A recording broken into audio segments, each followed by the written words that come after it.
तो इनकम निकालते समय मेरा पूरा फोकस इस बात पे होता है कि ये आपकी इनकम, बिजनेस इनकम कैसे निकाली जाएगी, एक प्रॉफिट एंड लॉस, इसी बात का इंडिकेशन होता है कि ये हमारा नेट प्रॉफिट है, ये मेरा नेट प्रॉफिट है। लेकिन पॉइंट की बात ये है, ये आपका नेट प्रॉफिट है, क्या ये आपका टैक्सेबल नेट प्रॉफिट है? बोले सर हम ये जानना चाहते हैं कि टैक्सेबल नेट प्रॉफिट और नेट प्रॉफिट के बीच में अंतर क्या है।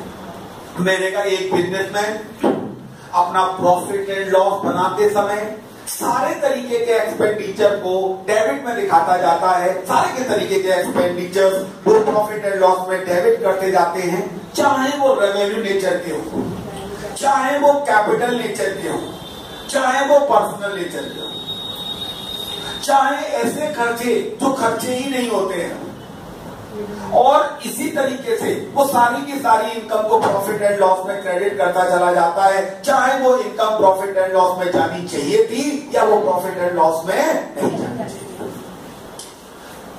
जब हम टैक्सेबल प्रॉफिट निकालने की बात करते हैं तो हम हमेशा एक बात कहते हैं, वो बात है वो प्रॉफिट जो इनकम टैक्स के प्रोविजन के अकॉर्डिंग है, वो प्रॉफिट जो इनकम टैक्स के रूल्स के अकॉर्डिंग है। ऐसे प्रॉफिट्स और रूल्स के अकॉर्डिंग निकाले गए प्रॉफिट को हम लोग क्या कहते हैं? टैक्सेबल इनकम कहते हैं। ये तो एक बिजनेसमैन का अपना खुद का प्रॉफिट एंड लॉस है जो उसने निकाल के आपको दे दिया। Is it very clear? Now question arise, sir क्या आप बताना चाहते हैं? मैंने कहा यार एक बात बताऊं, प्रॉफिट एंड लॉस की बात करें तो केवल बिजनेस इनकम और बिजनेस एक्सपेंडिचर के बीच के डिफरेंस को प्रॉफिट एंड लॉस कहा जाना चाहिए। लेकिन मैं आपको आज सिखाऊंगा कि इनकम टैक्स ने हमें क्या सिखाया। इनकम टैक्स कहता है कि जो प्रॉफिट आपको प्रॉफिट एंड लॉस के अकॉर्डिंग दिया गया है, हम उसे ले लेंगे, उसमें उस एक्सपेंसेस को एड बैक कर देंगे। जो एक्सपेंसेस प्रॉफिट एंड लॉस के डेबिट में दिखाए गए लेकिन जिन्हें दिखाया जाना नहीं, क्योंकि दिखाए जाने से वो प्रॉफिट क्या हो गया? कम हो गया, जबकि वो प्रॉफिट दिखाया जाना नहीं चाहिए। ऐसे एक्सपेंसेस को हम बेस अलाउड एक्सपेंसेस कहेंगे। ये वो एक्सपेंसेस की लिस्ट होगी जिन्हें प्रॉफिट एंड लॉस में दिखाया गया लेकिन दिखाना जाना नहीं चाहिए। ऐसी इनकम जो प्रॉफिट एंड लॉस में दिखाई गई लेकिन वो इनकम ऐसी थी जिनका बिजनेस से कोई लिंक नहीं था, जिनका बिजनेस से कोई रिलेशन नहीं था, ऐसी इनकम को जिनका बिजनेस से कोई रिलेशन नहीं था उसे नॉन बिजनेस इनकम कहेंगे। और नॉन बिजनेस इनकम को हम लोग डिसअलाउड इनकम कहेंगे। ये डिसअलाउड इनकम वो इनकम है जो P&L में दिखाई गई लेकिन दिखाया जाना नहीं चाहिए था, और ये डिसअलाउड एक्सपेंसेस वो हैं जो प्रॉफिट एंड लॉस में दिखाए गए, दिखाया जाना नहीं चाहिए था। इस डिसअलाउड एक्सपेंसेस ने हमारे खर्चों के कारण प्रॉफिट को घटा दिया होगा, उन्हें हम ऐड करके अपने प्रॉफिट को बढ़ा लेंगे। और जो इनकम प्रॉफिट एंड लॉस में नहीं जानी चाहिए थी और दिखा दी गई है जिसके कारण मेरा प्रॉफिट बढ़ गया होगा, उसे माइनस कर देंगे। जिस तरह से मेरा इनकम निकल कर आएगा PGBP, इसी इनकम को हम टैक्सेबल बिजनेस इनकम के नाम से जानते हैं। इस इनकम को हम किसके नाम से जानेंगे? टैक्सेबल बिजनेस इनकम के नाम से जानते हैं। Now one question in mind, sir एक बात बताइए, कौन से ऐसे एक्सपेंसेस हैं जिसे प्रॉफिट एंड लॉस में नहीं जाना चाहिए था? मैंने कहा यार मैं ऐसे तो 500 खर्चों की लिस्ट बना दूं, लेकिन मैं कुछ चर्चा करना चाहता हूं, कुछ डिस्कस करना चाहता हूं कि वो कौन से खर्चे हैं जो P&L में नहीं जाने चाहिए थे, दिखा दिए गए, और ऐसे कौन कौन सी इनकम ऐसी हैं जो P&L में नहीं जानी चाहिए थी, दिखा दी। मैंने कहा यार मैं एक बात बताऊं, सीधे शब्दों में मैं ये कह सकता हूं कि revenue expenditure he profit and loss में जाने चाहिए थे। कैपिटल नेचर और पर्सनल नेचर के जितने भी एक्सपेंसेस होंगे, यदि उन्हें प्रॉफिट एंड लॉस के डेबिट साइड में दिखा दिया गया है तो उन्हें हम डिसअलाउड एक्सपेंसेस कहेंगे, और डिसअलाउड एक्सपेंसेस को हम ऐड बैक कर देंगे। सर एक बात बताइए, ऐसे कौन कौन से एक्सपेंडिचर्स हैं विच आर एक्सप्रेसली डिसअलाउड? देखिए यार, मैंने कहा कि मैं सबसे पहले फेज में आपके साथ उन 30 खर्चों का नाम लेना चाहूंगा, 30 एक्सपेंसेस के बारे में डिस्कस करना चाहूंगा जिन्हें प्रॉफिट एंड लॉस में नहीं जाना चाहिए। यानी देखते ही कम तुमको मुंह में चिड़पिड़ी लग जाए, अरे ये कैसे, अरे ये कैसे, मतलब पहले ही प्राइम ऑफ मन में आ जाए कि यार this is not required to be debited in profit and loss account because it is clearly non business expenditure. Building construct करी, आपको कैसे भी प्रॉफिट एंड लॉस में दिखाई दे, आपको अच्छा लगेगा? प्लांट खरीदा अच्छा लगेगा, फर्नीचर खरीदा अच्छा लगेगा? नहीं। ये देखते ही कन आपको चिड़ मच जाएगी। घर के पर्सनल एक्सपेंडिचर अच्छे लगेंगे, घर के अपने बच्चे की फीस अच्छी लगेगी, वाइफ के ऊपर किए गए खर्चे अच्छे लगेंगे, फैमिली एक्सपेंडिचर अच्छे लगेंगे, because these are not the expenditure which is required to be debited in profit and loss. मैं यदि इसी तरीके से आपको दाएं बाएं घुमाऊं तो उससे चीजें क्लियर नहीं होती। चीजें क्लियर तब होती हैं जब मैं आपके सामने एक एक पॉइंट को लेकर डिस्कस करूं और बताऊं कि देखिए ये क्या है और ये क्यों डिसअलाउड है, ये क्या है और क्यों अलाउड है, क्यों अलाउड है और क्यों डिसअलाउड है। सबसे पहले जब मैंने इस पॉइंट की बात की तो आइए हम लोग डिसअलाउड एक्सपेंसेस की एक एक लिस्ट को डिस्कस करते हैं और आपको बताते हैं। मैंने आपको डिस्कशन में शुरू किया तो सबसे पहला एक्सपेंडिचर मैंने कहा आपके सामने personal and house hold expenses. बताइए ये personal and house hold expenses कैसे एक्सपेंसेस है, क्यों ये डिसअलाउड है? मैं आपके सामने यदि एक एक छोटी छोटी बात करूं तो आपको क्लियर हो जाएगा। मैंने रखा पर्सनल एंड हाउस होल्ड।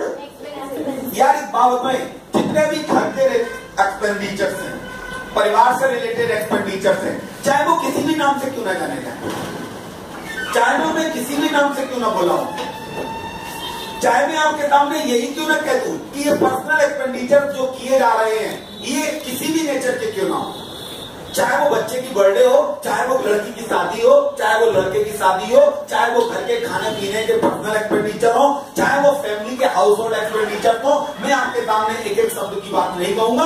आप वो खर्चे जो किसी कमाने के उद्देश्य से किए जाते हैं, these are the business expenditure. लेकिन जो खर्चों से कोई कमाई नहीं होती, जो खर्चे कमाने के ऑब्जेक्टिव से नहीं किए जाते, ऐसे एक्सपेंसेस को हम बिजनेस एक्सपेंसेस ट्रीट नहीं करते। और यदि किसी आदमी ने उसे प्रॉफिट एंड लॉस के डेबिट में दिखा रखा है तो उसने हमारे प्रॉफिट को घटा दिया होगा, हम उसे एड बैक कर देंगे। मैंने कहा यार मैं दूसरे एक्सपेंडिचर की बात करता हूं, चैरिटी एंड डोनेशन। सर आपको कुछ कहने की भी जरूरत नहीं है, charity and donation clearly business नहीं कहता कि आप किसी को चैरिटी दीजिए। देखिए जहां बिजनेस है वहां चैरिटी नहीं है, जहां चैरिटी है वहां बिजनेस है। आदमी कह नहीं, देखो बेटा आपको नियम क्या कहता है, आपको चैरिटी करनी है, कमाइए, कमाने के बाद चैरिटी करिए, because it is your personal nature कि आप चैरिटी करें। ये बिजनेस नहीं कहता कि आप चैरिटी करिए। लेकिन यदि आपने चैरिटी डोनेशन यदि किसी को दिया है तो बिजनेस इसे खर्चा नहीं मानेगा और ये एक्सपेंडिचर को हम क्लियरली डिसअलाउड एक्सपेंडिचर चाहिए। क्या कहेंगे? क्लियरली डिसअलाउड एक्सपेंडिचर चाहिए। अगर चैरिटी बिजनेस की या जो ब्रांड नेम होती है उसकी सोशल लिमिट में आने की लिमिट होती है। देखिए आप बेवकूफों वाली बात कर रहे हैं। यदि हम इवेंट्स करा रहे हैं तो ये मेरा एडवर्टीजमेंट एंड पब्लिसिटी कर रहे हैं, ये तो प्रमोट करना हुआ, ये प्रमोशनल एक्सपेंसेस है, इसे आप चैरिटी कहेंगे क्या?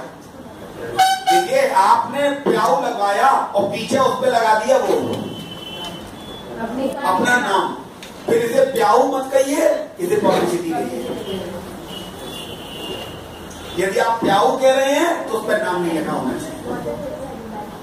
इसका मतलब हुआ कि आप कोई भी ऐसा एक्टिविटी कर रहे हैं जहां पर आप कोई भी चैरिटी का काम की जगह आप पब्लिसिटी स्टंट बना रहे हैं तो वो फिर आपकी चैरिटी नहीं है, वो प्रमोशनल एक्सपेंडिचर है and it is a business expenditure. लेकिन यदि आप अपने पैसे को लिए बगल में मंदिर में लगा दिया, कोई कहीं दान कर दिया, कहीं अब कल ही हमारे यहाँ कोई भी प्रॉब्लम हुई, जो तूफान आया, साइक्लोन आया, वी हैव टू, मतलब कहते हैं ऐसे साइक्लोन आने पर, इस तरीके की चीजें होने पर, प्राकृतिक आपदाएं आ जाने पर हम लोगों को जो ये दिक्कतें आती हैं, इनके लिए आप फंड्स क्रिएट करते हैं। और बताइए सारे के सारे फंड्स हमारे क्या कहलाते हैं? हम इन्हें चैरिटी देते हैं, डोनेशन देते हैं, हम पैसा डोनेट कर रहे हैं, लेकिन ये पर्सनल है। बिजनेस से एक्सपेंसेस की श्रेणी में that is not a business. Business expenses वही होगा जो हम इनकम कमाने के ऑब्जेक्टिव से खर्च करते हैं। Is it clear? Now third one is gift 10%। यार एक बात बताएं, ये गिफ्ट एंड प्रेजेंट्स यार बड़े अच्छे लगते हैं देखने में और बहुत ही खूबसूरत बात बताते हैं। देखिए, आप गिफ्ट एंड प्रेजेंट दे रहे हैं टू प्रमोट बिजनेस। दिवाली आ रही है, हर आदमी कोई मिठाई का डिब्बा, कोई सोने का सिक्का, कहीं कोई बैग, कहीं कोई भी गिफ्ट, कोई भी किसी तरीके का गिफ्ट पैकिंग चल रहा है। बताइए ये जितने गिफ्ट दिए जा रहे हैं, ये जितने गिफ्ट एंड प्रेजेंट्स है, ये सब पर्सनल नेचर के हैं to promote the business, to promote the business. अब आप इसे क्या पर्सनल नेचर एक्सपेंडिचर कहेंगे? No, it is business expenditure. आप अपने बिजनेस में अपने पार्टनर्स को, बिजनेस के साथियों को, बिजनेस के लोगों को, अपने क्रेडिटर्स को, अपने डेटर्स को, अपने सप्लायर को, अपने डिस्ट्रीब्यूटर्स को आप सप्लाई कर रहे हैं। ये जो गिफ्ट दिए जा रहे हैं, it is not a personal in nature, it is a business nature, it is a business expenditure. कहने को तो ये भी गिफ्ट है, डायरी दी आपने, बिजनेस एक्सपेंडिचर है। यही मैं अपना चेंज करता हूं। यदि आपने अपने रिश्तेदार की शादी में, अपने बच्चे की बर्थडे में, अपनी बीवी की बर्थडे में, अपनी मैरिज एनिवर्सरी में यदि आप ये गिफ्ट दे रहे हैं, तो ये गिफ्ट पर्सनल एक्सपेंडिचर है और ऐसे गिफ्ट को डिसअलाउड एक्सपेंडिचर कहा जाएगा और इसे बिजनेस एक्सपेंडिचर की तरह ट्रीट नहीं। मिस्टर अग्रवाल बोला कि सर मैं ऐसे लोगों को भी गिफ्ट देता हूं which is in the nature of business. मैंने कहा अपने बिजनेस नेचर के लिए किसी भी तरीके के गिफ्ट दोगे तो ये कैसा एक्सपेंडिचर माना जाएगा? बिजनेस एक्सपेंडिचर माना जाएगा। इसमें किसी तरीके का कोई अटैच करने की जरूरत नहीं। नेक्स्ट, मैंने आपके सामने कहा प्रमोटर, पार्टनर्स होते हैं, प्रोप्राइटर होता है। मैं प्रोप्राइटर को सैलरी दूं, रेंट दूं, इंटरेस्ट ऑन कैपिटल दूं, यार ये कहने के लिए एक्सपेंडिचर्स हैं but they are actually not a business expenditure, it is a notional expenditure. Sir हम तो बचपन से पढ़ते चले आ रहे हैं इंटरेस्ट ऑन कैपिटल। ये interest on capital notional expenditure है, ना कि एक्चुअल एक्सपेंडिचर। आप मान लीजिए आप प्रोप्राइटर हैं, आपने अपनी घर में ही नीचे दुकान खोल ली and you are telling you are paying 10,000 per month rent, ये नोशनल एक्सपेंसेस है। पता लगा आप बिजनेस में टाइम देते हैं and you are having a salary, notional expenditure है। बिकॉज आप फॉर्म से पैसा विड्रॉ करेंगे not as a salary but as a drawing, because you are entitled for the profit but you are not entitled for the salary. So the salary to the proprietor, rent to the proprietor, word पे ध्यान दीजिएगा, interest on capital to the proprietor is a non business expense, is a non business expense. मैं यहीं पर एक बात करूं, मान लीजिए ये फॉर्म थी, क्या थी? फॉर्म। आज से हमारे ठाकुर साहब आ गए हैं तो आज की बात खत्म, अग्रवाल साहब, ठाकुर एंड सत्यम फैमिली शुरू। मिस्टर सत्यम की जब तक हम बात कर रहे थे तब तक अलग था, जब तक मिस्टर ठाकुर की बात कर रहे थे तब तक अलग, तब तक ये अलग चीजें थी। आज सत्यम और ठाकुर ने मिलकर एक फर्म बनाई। अब सत्यम ने कहा, मैंने कहा सत्यम ये ऑफिस है ये किसका है? बोले मेरा है। मैंने कहा इसमें खुली है क्या? फर्म। फर्म में पार्टनर कौन कौन है?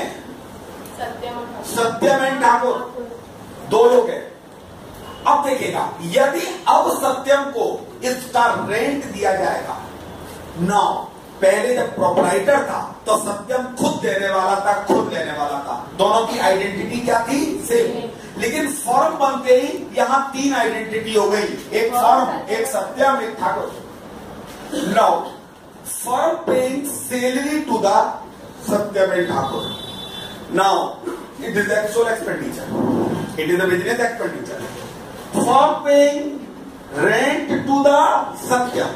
That is actual expenditure.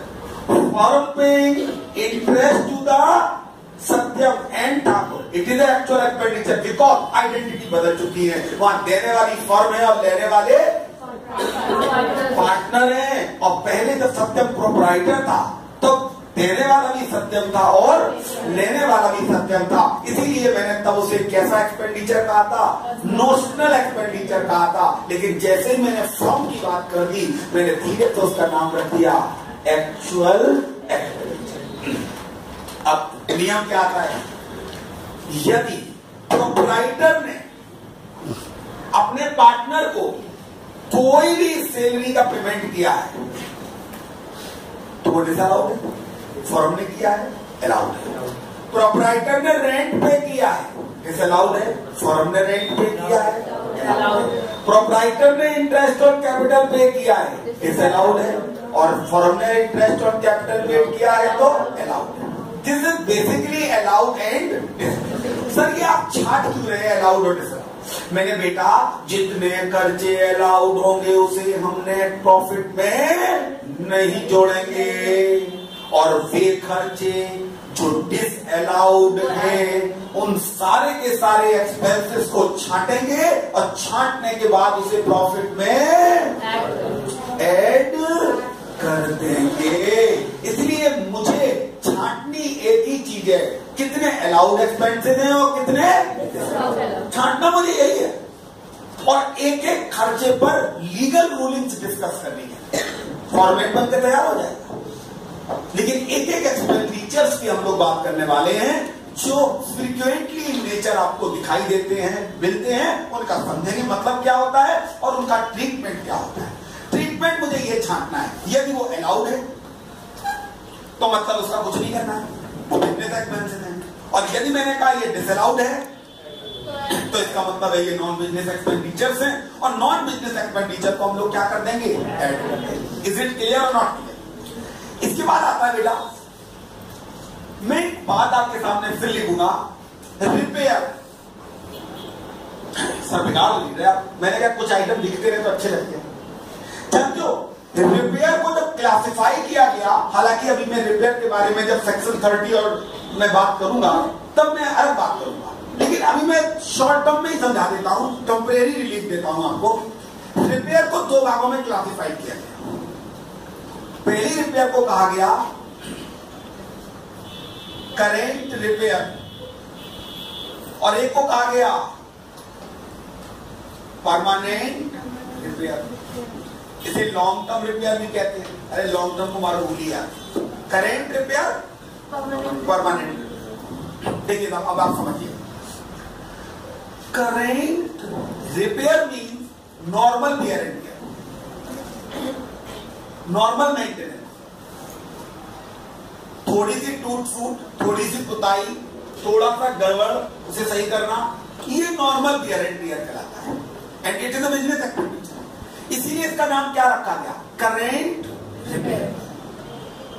लेकिन जैसे ही मैं परमानेंट रिपेयर की बात करूं तो ये एक तरीके से एक्सपेंशन ऑफ एसेट्स की बात करता है. किसकी बात कर रहा है? Expansion of assets. यदि एक्सपेंशन ऑफ एसेट्स है या ऐसी रिपेयर जो आपकी एसेट्स को एक्सपेंड कर रही है, अकाउंटिंग प्रिंसिपल कहते थे, ऐसी रिपेयर जो एसेट्स की वैल्यू बढ़ा दे, ऐसी रिपेयर जो एसेट्स की लाइफ बढ़ा दे, ऐसी रिपेयर जो प्रोडक्शन कैपेसिटी बढ़ा दे, ऐसी रिपेयर जो प्रॉफिटेबिलिटी बढ़ा दे, ऐसी रिपेयर को हम लोग कैपिटल एक्सपेंडिचर कहेंगे, ना कि रेवेन्यू एक्सपेंडिचर. और यदि वो कैपिटल एक्सपेंडिचर है तो वो एसेट्स में आने चाहिए, ना कि प्रॉफिट एंड लॉस में. यदि किसी इंसान ने परमानेंट रिपेयर को, ऐसी रिपेयर को P&L के डायरेक्ट में दिखा रखा है तो आप मोहब्बत से उसे क्या कह देंगे?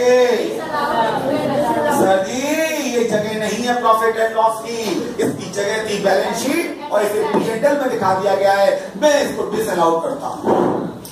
लेकिन ऐसी रिपेयर जो करेंट रिपेयर हो, छोटी सी रिपेयर हो, और ऐसी रिपेयर को यदि एक्सपेंड किया गया है, इनकर्ड किया गया है, तो ये रेवेन्यू एक्सपेंडिचर होंगे। और रेवेन्यू एक्सपेंडिचर क्या होते हैं? अलाउड एक्सपेंडिचर होते हैं। सर इसका मतलब तो ये हुआ कि जो खर्चा थोड़ा बहुत हो वो अलाउड और जो ज्यादा हो वो डिसअलाउड। मैंने कहा बेटा amount never decide, amount never decide.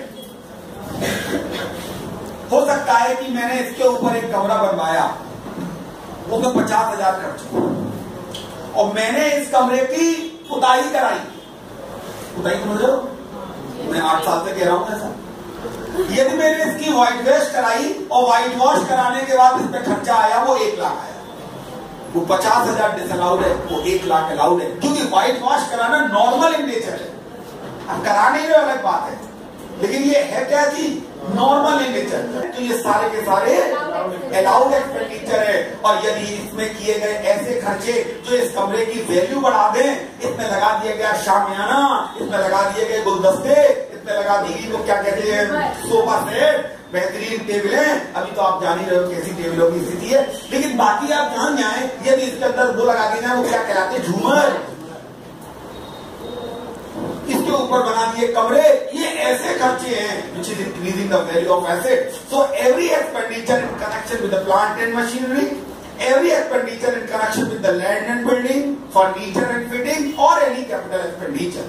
Such repair is a capital expenditure, and the capital expenditures are disallowed expenditure if the short-term repair which are incurred to wear and tear to maintain the assets, to maintain the profitability, such expenses is allowed expenditure, and the allowed expenditure से कोई लेना देना नहीं हमें। वो जितने भी disallowed expenditure मिलेंगे ये यूं कहिए कैपिटल नेचर की रिपेयर डिसअलाउड कर दी जाएगी, कैपिटल नेचर के एक्सपेंडिचर डिसअलाउड कर दिए जाएंगे। केवल वही एक्सपेंडिचर अलाउड रहेंगे जो कैसे होते हैं?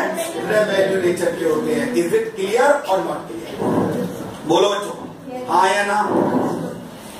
सर इसके बाद क्या कहना चाहते हैं? मैंने कहा यार एक चीज और कहना चाहते हैं, आपने इसको आप लोग भी नोट करते चलिएगा। हाँ ये देखिए, अब मैंने 5 आइटम करे और मैं फिर अगले 5 आइटम पे आता हूं। अगला आइटम मैंने रखा बैड डेट्स। बेटा मैं बैड डेट्स को जब भी क्लासिफाई करूं, हम सब जानते हैं बैड डेट्स कैसे कहते हैं? जो डूब गया पैसा उसी को तो बैड डेट्स कहते हैं। सर आप बताइए। मैंने कहा यार बैड डेट, देखिए बैड डेट्स को यदि हम समझे तो मैं बैड डेट्स को लेकर 2 चीजें कहना चाहूंगा। एक तो मेरे लिए बैड डेट्स है जाओ, और एक मेरे लिए है प्रोविजन फॉर बैड डेट। जरा इसे समझने की कोशिश करते हैं। बैड डेट का मतलब क्या होता है? डूब गया। बोलिए बैड डेट का मतलब क्या होता है? डूब गया। प्रोविजन का मतलब क्या होता है? डूबने वाला है। आप समझ रहे हो? डूब सकता है। मुझे तो समझ में नहीं आया। मतलब मैंने कहा लाला गिरधारी लाल से वो 1 लाख रुपए लेने का। बोले ठीक। मैं लाला गिरधारी लाल के घर गया तो मुझे पता लगा कि तो 3 दिन पहले ही मर चुके हैं। मैं लौट के हुए दुखी दुखी चला आ रहा था। बताइए मुझे किस बात का दर्द था? 1 लाख रुपए मुझे गिरधारी लाल से लेना था और एक गिरधारी लाल वाला 1 लाख रुपए डूब गया।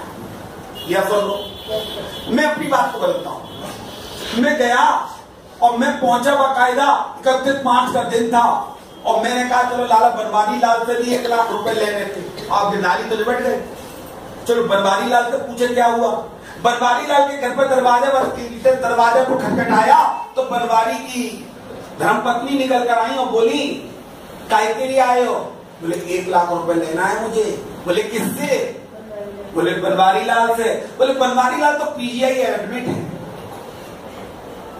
मैंने कहा पीजीआई एडमिट है? मैं भागे भागे पीजीआई पहुंचा। मैंने भैया बनवारी लाल नाम का एक आदमी है एडमिट है? बोले हाँ। बोले कैसी कर लेते हैं? ठीक है या ठीक नहीं है? बोले अभी कुछ कह नहीं सकते। 31 मार्च का दिन था। ऑफिस से बाहर निकलते चला आ रहा था। पीजीआई के गेट पे मिल गए chartered accountant mister Thakur.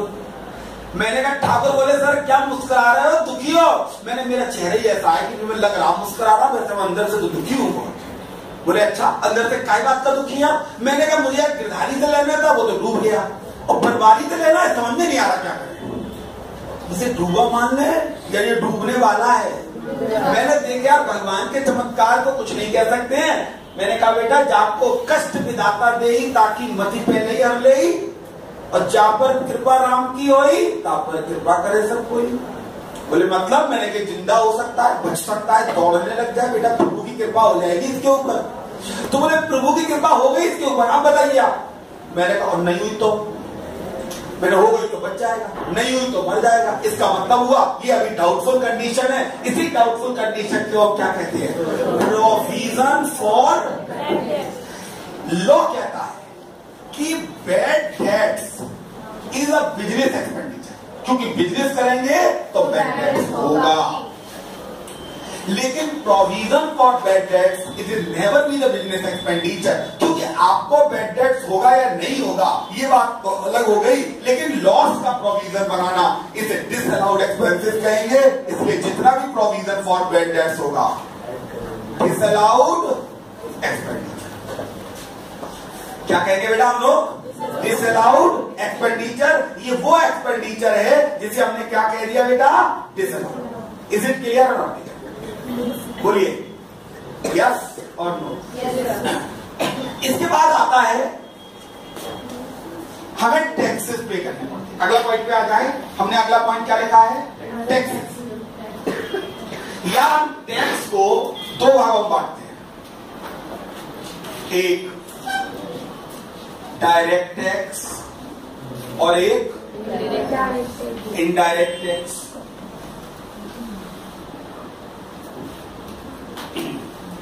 Direct tax और दूसरा टैक्स का नाम क्या था? Indirect tax. बताइए डायरेक्ट टैक्स क्या होता है? अरे सर आप ज्यादा मत खिलेंगे, income tax, wealth tax, state duty, stamp duty, direct tax. जिसके ऊपर लगाया जाए वहीं पे चिपके समझो डायरेक्ट टैक्स, और लगाया किसी और पे जाए चिपके किसी और पे, उसे डायरेक्ट टैक्स कहते हैं। इसका डिस्कशन हम लोग बहुत साल पहले करते चले आ रहे हैं। लेकिन मैं यहां आपसे कुछ और कहना चाहूंगा। Direct tax are the non business expenditure. It is always been the nature of personal expenditure. Proprietorship concern में इनकम टैक्स को ड्राइंग की तरह ट्रीट किया जाता है। कभी 12वीं क्लास में अकाउंट पढ़ी होगी। Income tax is a drawing, is a personal expenditure.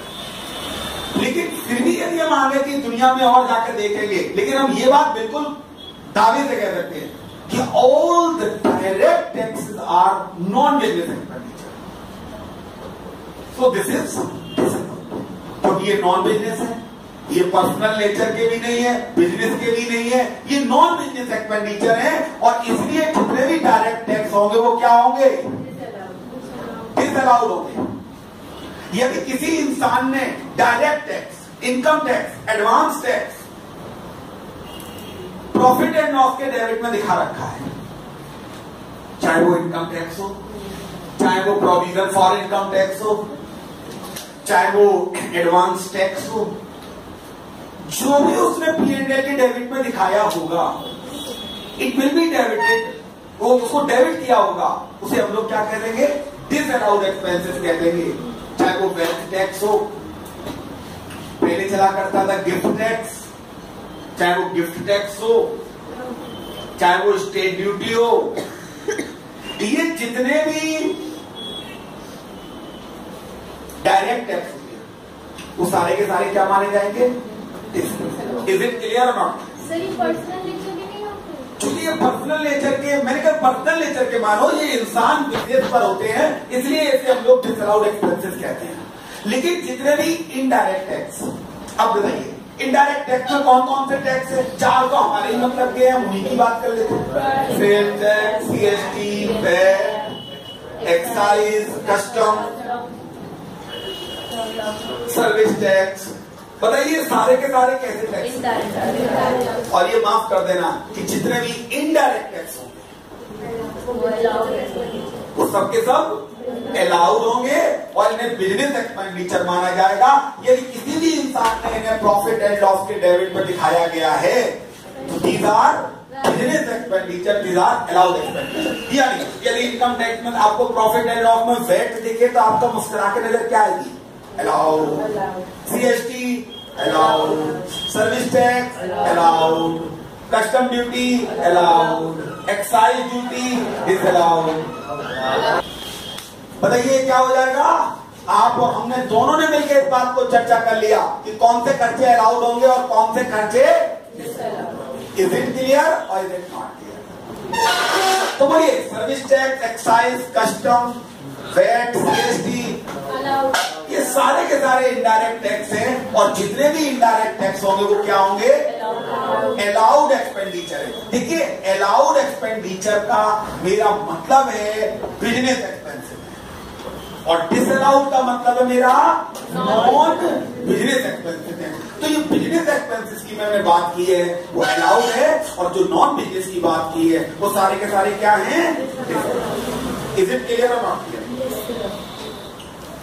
इसके बाद और भी एक्सपेंसेस आते हैं जैसे loss on sale of assets. बताइए ये loss on sale of asset, इसे मैं लिखूंगा नहीं, अब आप खुद ही सुन लेंगे।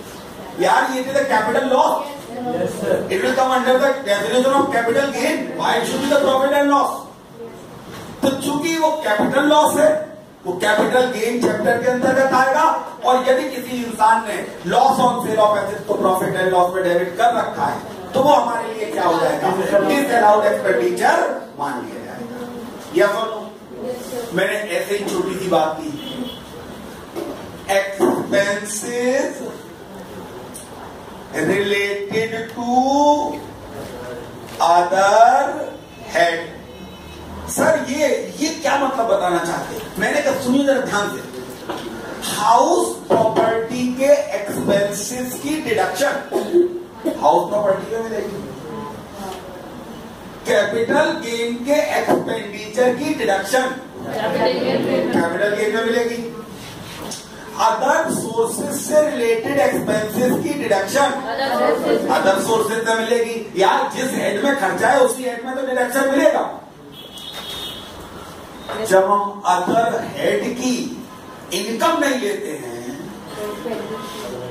उसे डिसअलाउड इनकम कहते हैं, तो उसके एक्सपेंसेस बिना कहे क्या हो जाएंगे? डिसअलाउड।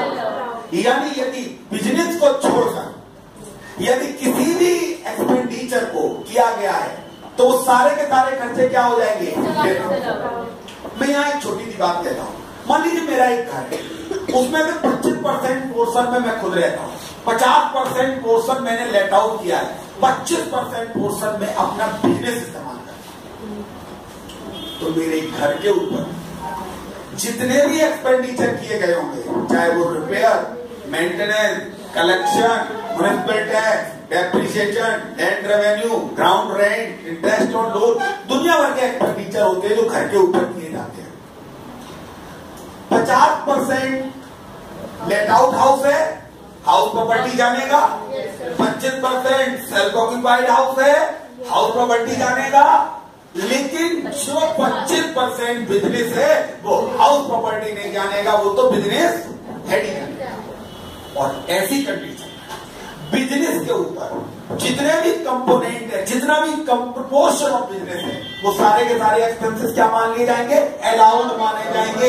यानी वो कंपोनेंट अलाउड माना जाएगा जो बिजनेस के लिए है और अपार्ट फ्रॉम द बिजनेस जितने भी खर्चे किए गए होंगे वो सारे के सारे अलाउड एक्सपेंसेस माने जाएंगे।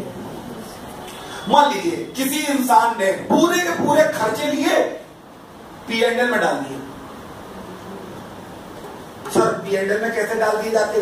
धीरे से मुस्कुराया, इंसान बोला यार एक बात बताओ, हाउस प्रॉपर्टी में तो इंटरेस्ट के अलावा और स्टैंडर्ड डिडक्शन के अलावा कोई छूट मिलती नहीं है, म्युनिसिपल टैक्स की छूट मिलती है, बाकी खर्चे होते हैं उनकी कोई डिडक्शन मिलती नहीं है। उसने लिया सारे के सारे खर्चे प्रॉफिट एंड लॉस के डेबिट में दिखा दिए। जनाब 1/4 पोर्शन आप बिजनेस में इस्तेमाल कर रहे हैं और 3/4 पोर्शन आप बिजनेस में इस्तेमाल नहीं। मुझे इस बात का मतलब नहीं है कि आप किस में इस्तेमाल कर रहे हैं, चूल्हे में खाली पड़ा है, किराए पर धर्मशाला चाहे क्या कर रहे हो, हमसे मतलब नहीं है। मैं ये जानता हूं कि यदि तुमने 100% एक्सपेंडिचर प्रॉफिट एंड लॉस के डेबिट में दिखा दिए तो मैं उसका 75%, 75% डिसअलाउ कर दूंगा और मैं कहूंगा only 25% expenditure is required to be debited in profit and loss account. उसके अलावा यदि कोई आप एक्सपेंडिचर करेंगे तो वो डिसअलाउड एक्सपेंडिचर माना। That is the meaning of expenses related to other. It is clear और नॉट क्लियर? इसके बाद मेरा एक पॉइंट आता है transfer to reserve. Sir ji ये कब से खर्चा हो गया? यदि कोई इंसान अपने प्रॉफिट का कुछ कंपोनेंट रिजर्व में ट्रांसफर कर रहा है तो आप इसे कैसा एक्सपेंडिचर कहेंगे? बिजनेस एक्सपेंडिचर या नॉट बिजनेस, नॉट एक्सपेंडिचर? मैं तो इसे खर्चे नहीं मानूंगा, मैं इसे खर्चा की तरह ट्रीट नहीं करूंगा। पेनाल्टीज, पेनाल्टी तो मैंने भी जवाब दे दिया पेनाल्टी। यार एक बात बताओ, पेनाल्टी कब लगती है? जब कोई नियम तोड़ते हैं, है कि नहीं? मोबाइल में बात करते हो, चले जा रहे, पुलिस वाले ने पकड़ लिया, मम्मी मैं तो बिल्कुल सही गाड़ी चला रही थी, पुलिस वाले ने जबरदस्ती पकड़ के चालान काट दिया मेरा। तो अजीब होता है, हम फोन पे बात कर रहे थे। आप समझे कहने का मेरा मतलब क्या है? मेरा कहने का मतलब सिर्फ एक है, all penalties are disallowed. All penalties are disallowed. Why the penalties are disallowed? Because it is not related to business. Because penalty का रिलेशन किससे नहीं होता? ये नियम तोड़ने पे लगती हैं। और आपको बिजनेस करना है तो नियम के अकॉर्डिंग करना है या नियम के बाहर करना है? या मुझे तो लगता है नियम के अकॉर्डिंग काम करो। यदि नियम को तोड़कर काम करेंगे तो वो पेनल्टी लगने आ जाएगी। और all the penalties are disallowed expend. तो पेनल्टी मेरे ख्याल से आप लोगों को क्लियर हो गई होगी कि नहीं हो गई? मैं ऐसे ही एक बात आइटम की और बात करता हूं। Reserve for future losses. मैंने पूछा सवाल, आजकल तू मेहनत बहुत कर रहा है सर फ्यूचर में होने वाले लॉस के लिए। मैंने कैसा लॉस? बोले सर फ्यूचर में मेरी शादी हो जाएगी, मेरे बीवी को गिफ्ट दिलाने पड़ेंगे, वो जो गिफ्ट देने हैं उसके लिए मैं आज ही से टेंशन में हूं। क्या आप ऐसे लॉसेस के लिए रिजर्व बना सकते हैं जो आपको आज नहीं हुए होंगे? इनका पता नहीं, फ्यूचर की बात करें। आप बात बहुत अच्छे से समझ लीजिए। आप फ्यूचर को लेकर कोई रिजर्व क्रिएट नहीं करना चाहते और नहीं करना चाहिए। और मान लीजिए कोई एक इंसान ऐसा है, कोई बिजनेसमैन ऐसा है जो फ्यूचर में होने वाले लॉस के लिए वो प्रॉफिट एंड लॉस के डेबिट में रिजर्व क्रिएट कर रहा है। इसका मतलब वो ये फर्जी आइटम दिखा रहा कि नहीं दिखा रहा? बताइए आप क्या कहते हैं? क्या उसे ऐसे खर्चों को प्रॉफिट एंड लॉस में दिखाना चाहिए था? क्या ऐसे खर्चे P&L में आने चाहिए? नहीं आने चाहिए ना। और ये आ रहे हैं तो हम तो दो लाइनों में कह देंगे क्या? Disallowed expenditure. बिकॉज फ्यूचर के लिए आप कोई भी ऐसे लॉसेस क्रिएट नहीं करेंगे जिन्हें प्रॉफिट एंड लॉस में दिखाना चाहिए था। और यदि आपने दिखा दिए हैं तो मेरी नजरों में वो क्लियरली कैसे खर्चे माने जाएंगे? डिसअलाउड एक्सपेंडिचर माने जाएंगे। और डिसअलाउड एक्सपेंडिचर मान के हम उसे क्या कर देंगे? एड बैक कर देंगे। इज इट क्लियर और नॉट?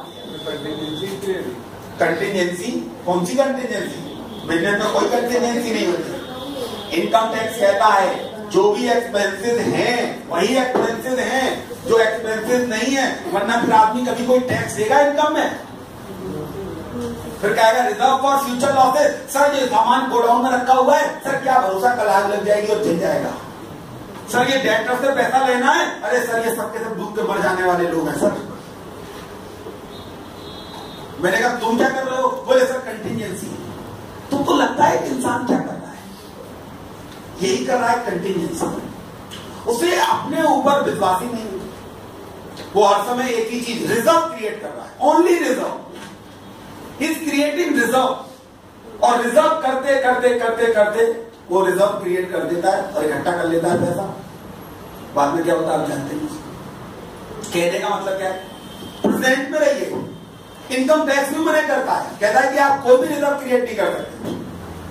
किस चीज का reserve? Contingency, future losses, bad debt, no, these are all disallowed expenditure.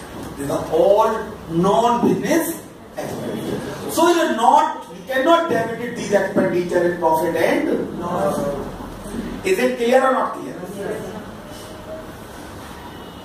अब मैं आपके सामने एक एक्सपेंडिचर की बात करूंगा। Expenses paid outside India without TDS. TDS कैसे कहते हैं?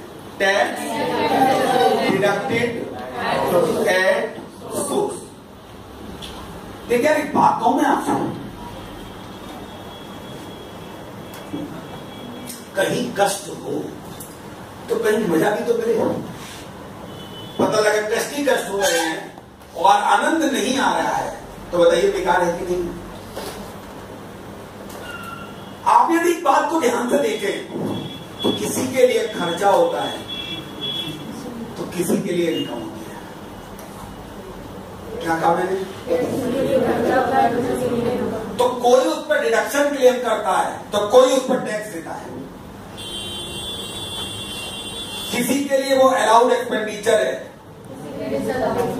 तो किसी के लिए वो इनकम है। Am I correct or not correct?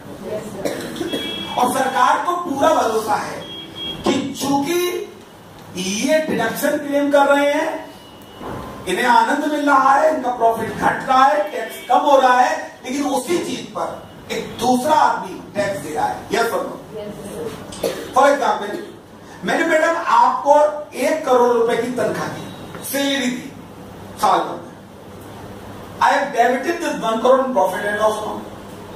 सरकार ने भी कहा this is allowed expenditure, because government इस बिलीव में है कि इनको तो मैंने छूट दे दी है, लेकिन इनकी तो ये इनकम है और इन पर तो इनको टैक्स देना पड़ेगा।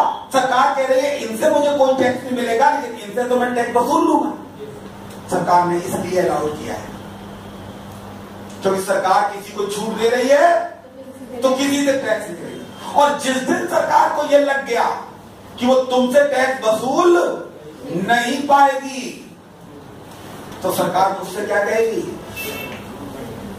तुम आनंद लो, हमें सजा दो, और बाद में इन्हें भी आनंद मिला, सजा सरकार को मिली। गवर्नमेंट ऑफ इंडिया क्या कहती है कि यदि तुमने भारत के अंदर किसी आदमी को पेमेंट किया, आप इंडिया में रहने वाले हैं, इंडिया के अंदर पेमेंट किया, सरकार को पकड़ता है, तुम्हें किसी न किसी से पकड़ लेंगे, छप लेंगे, तुमसे टैक्स वसूल लेंगे। मैंने कहा I have given the 1 crore rupees salary to Deepali ji. आप बताइए 1 करोड़ रुपए मैंने सैलरी दीपाली जी को दी, भारत सरकार क्या कहती है? अच्छा ठीक है, चलो दिवाली को नोट दे दो। दीपाली को बुला लिया इनकम टैक्स डिपार्टमेंट ने, दीपाली जी आपने 1 करोड़ रुपए तनख्वाह मिली, हाँ दिवाली को मैं टैक्स नहीं दूंगी। आपकी इच्छा, दीजिए दीजिए, ना दीजिए नहीं, घर पे कब्जा तो हम कर ही लेंगे, आपका घर भी बांध देंगे, बैंक अकाउंट सील्ड हुआ, प्रॉपर्टी, लॉकर, ज्वेलरी सब सील्ड।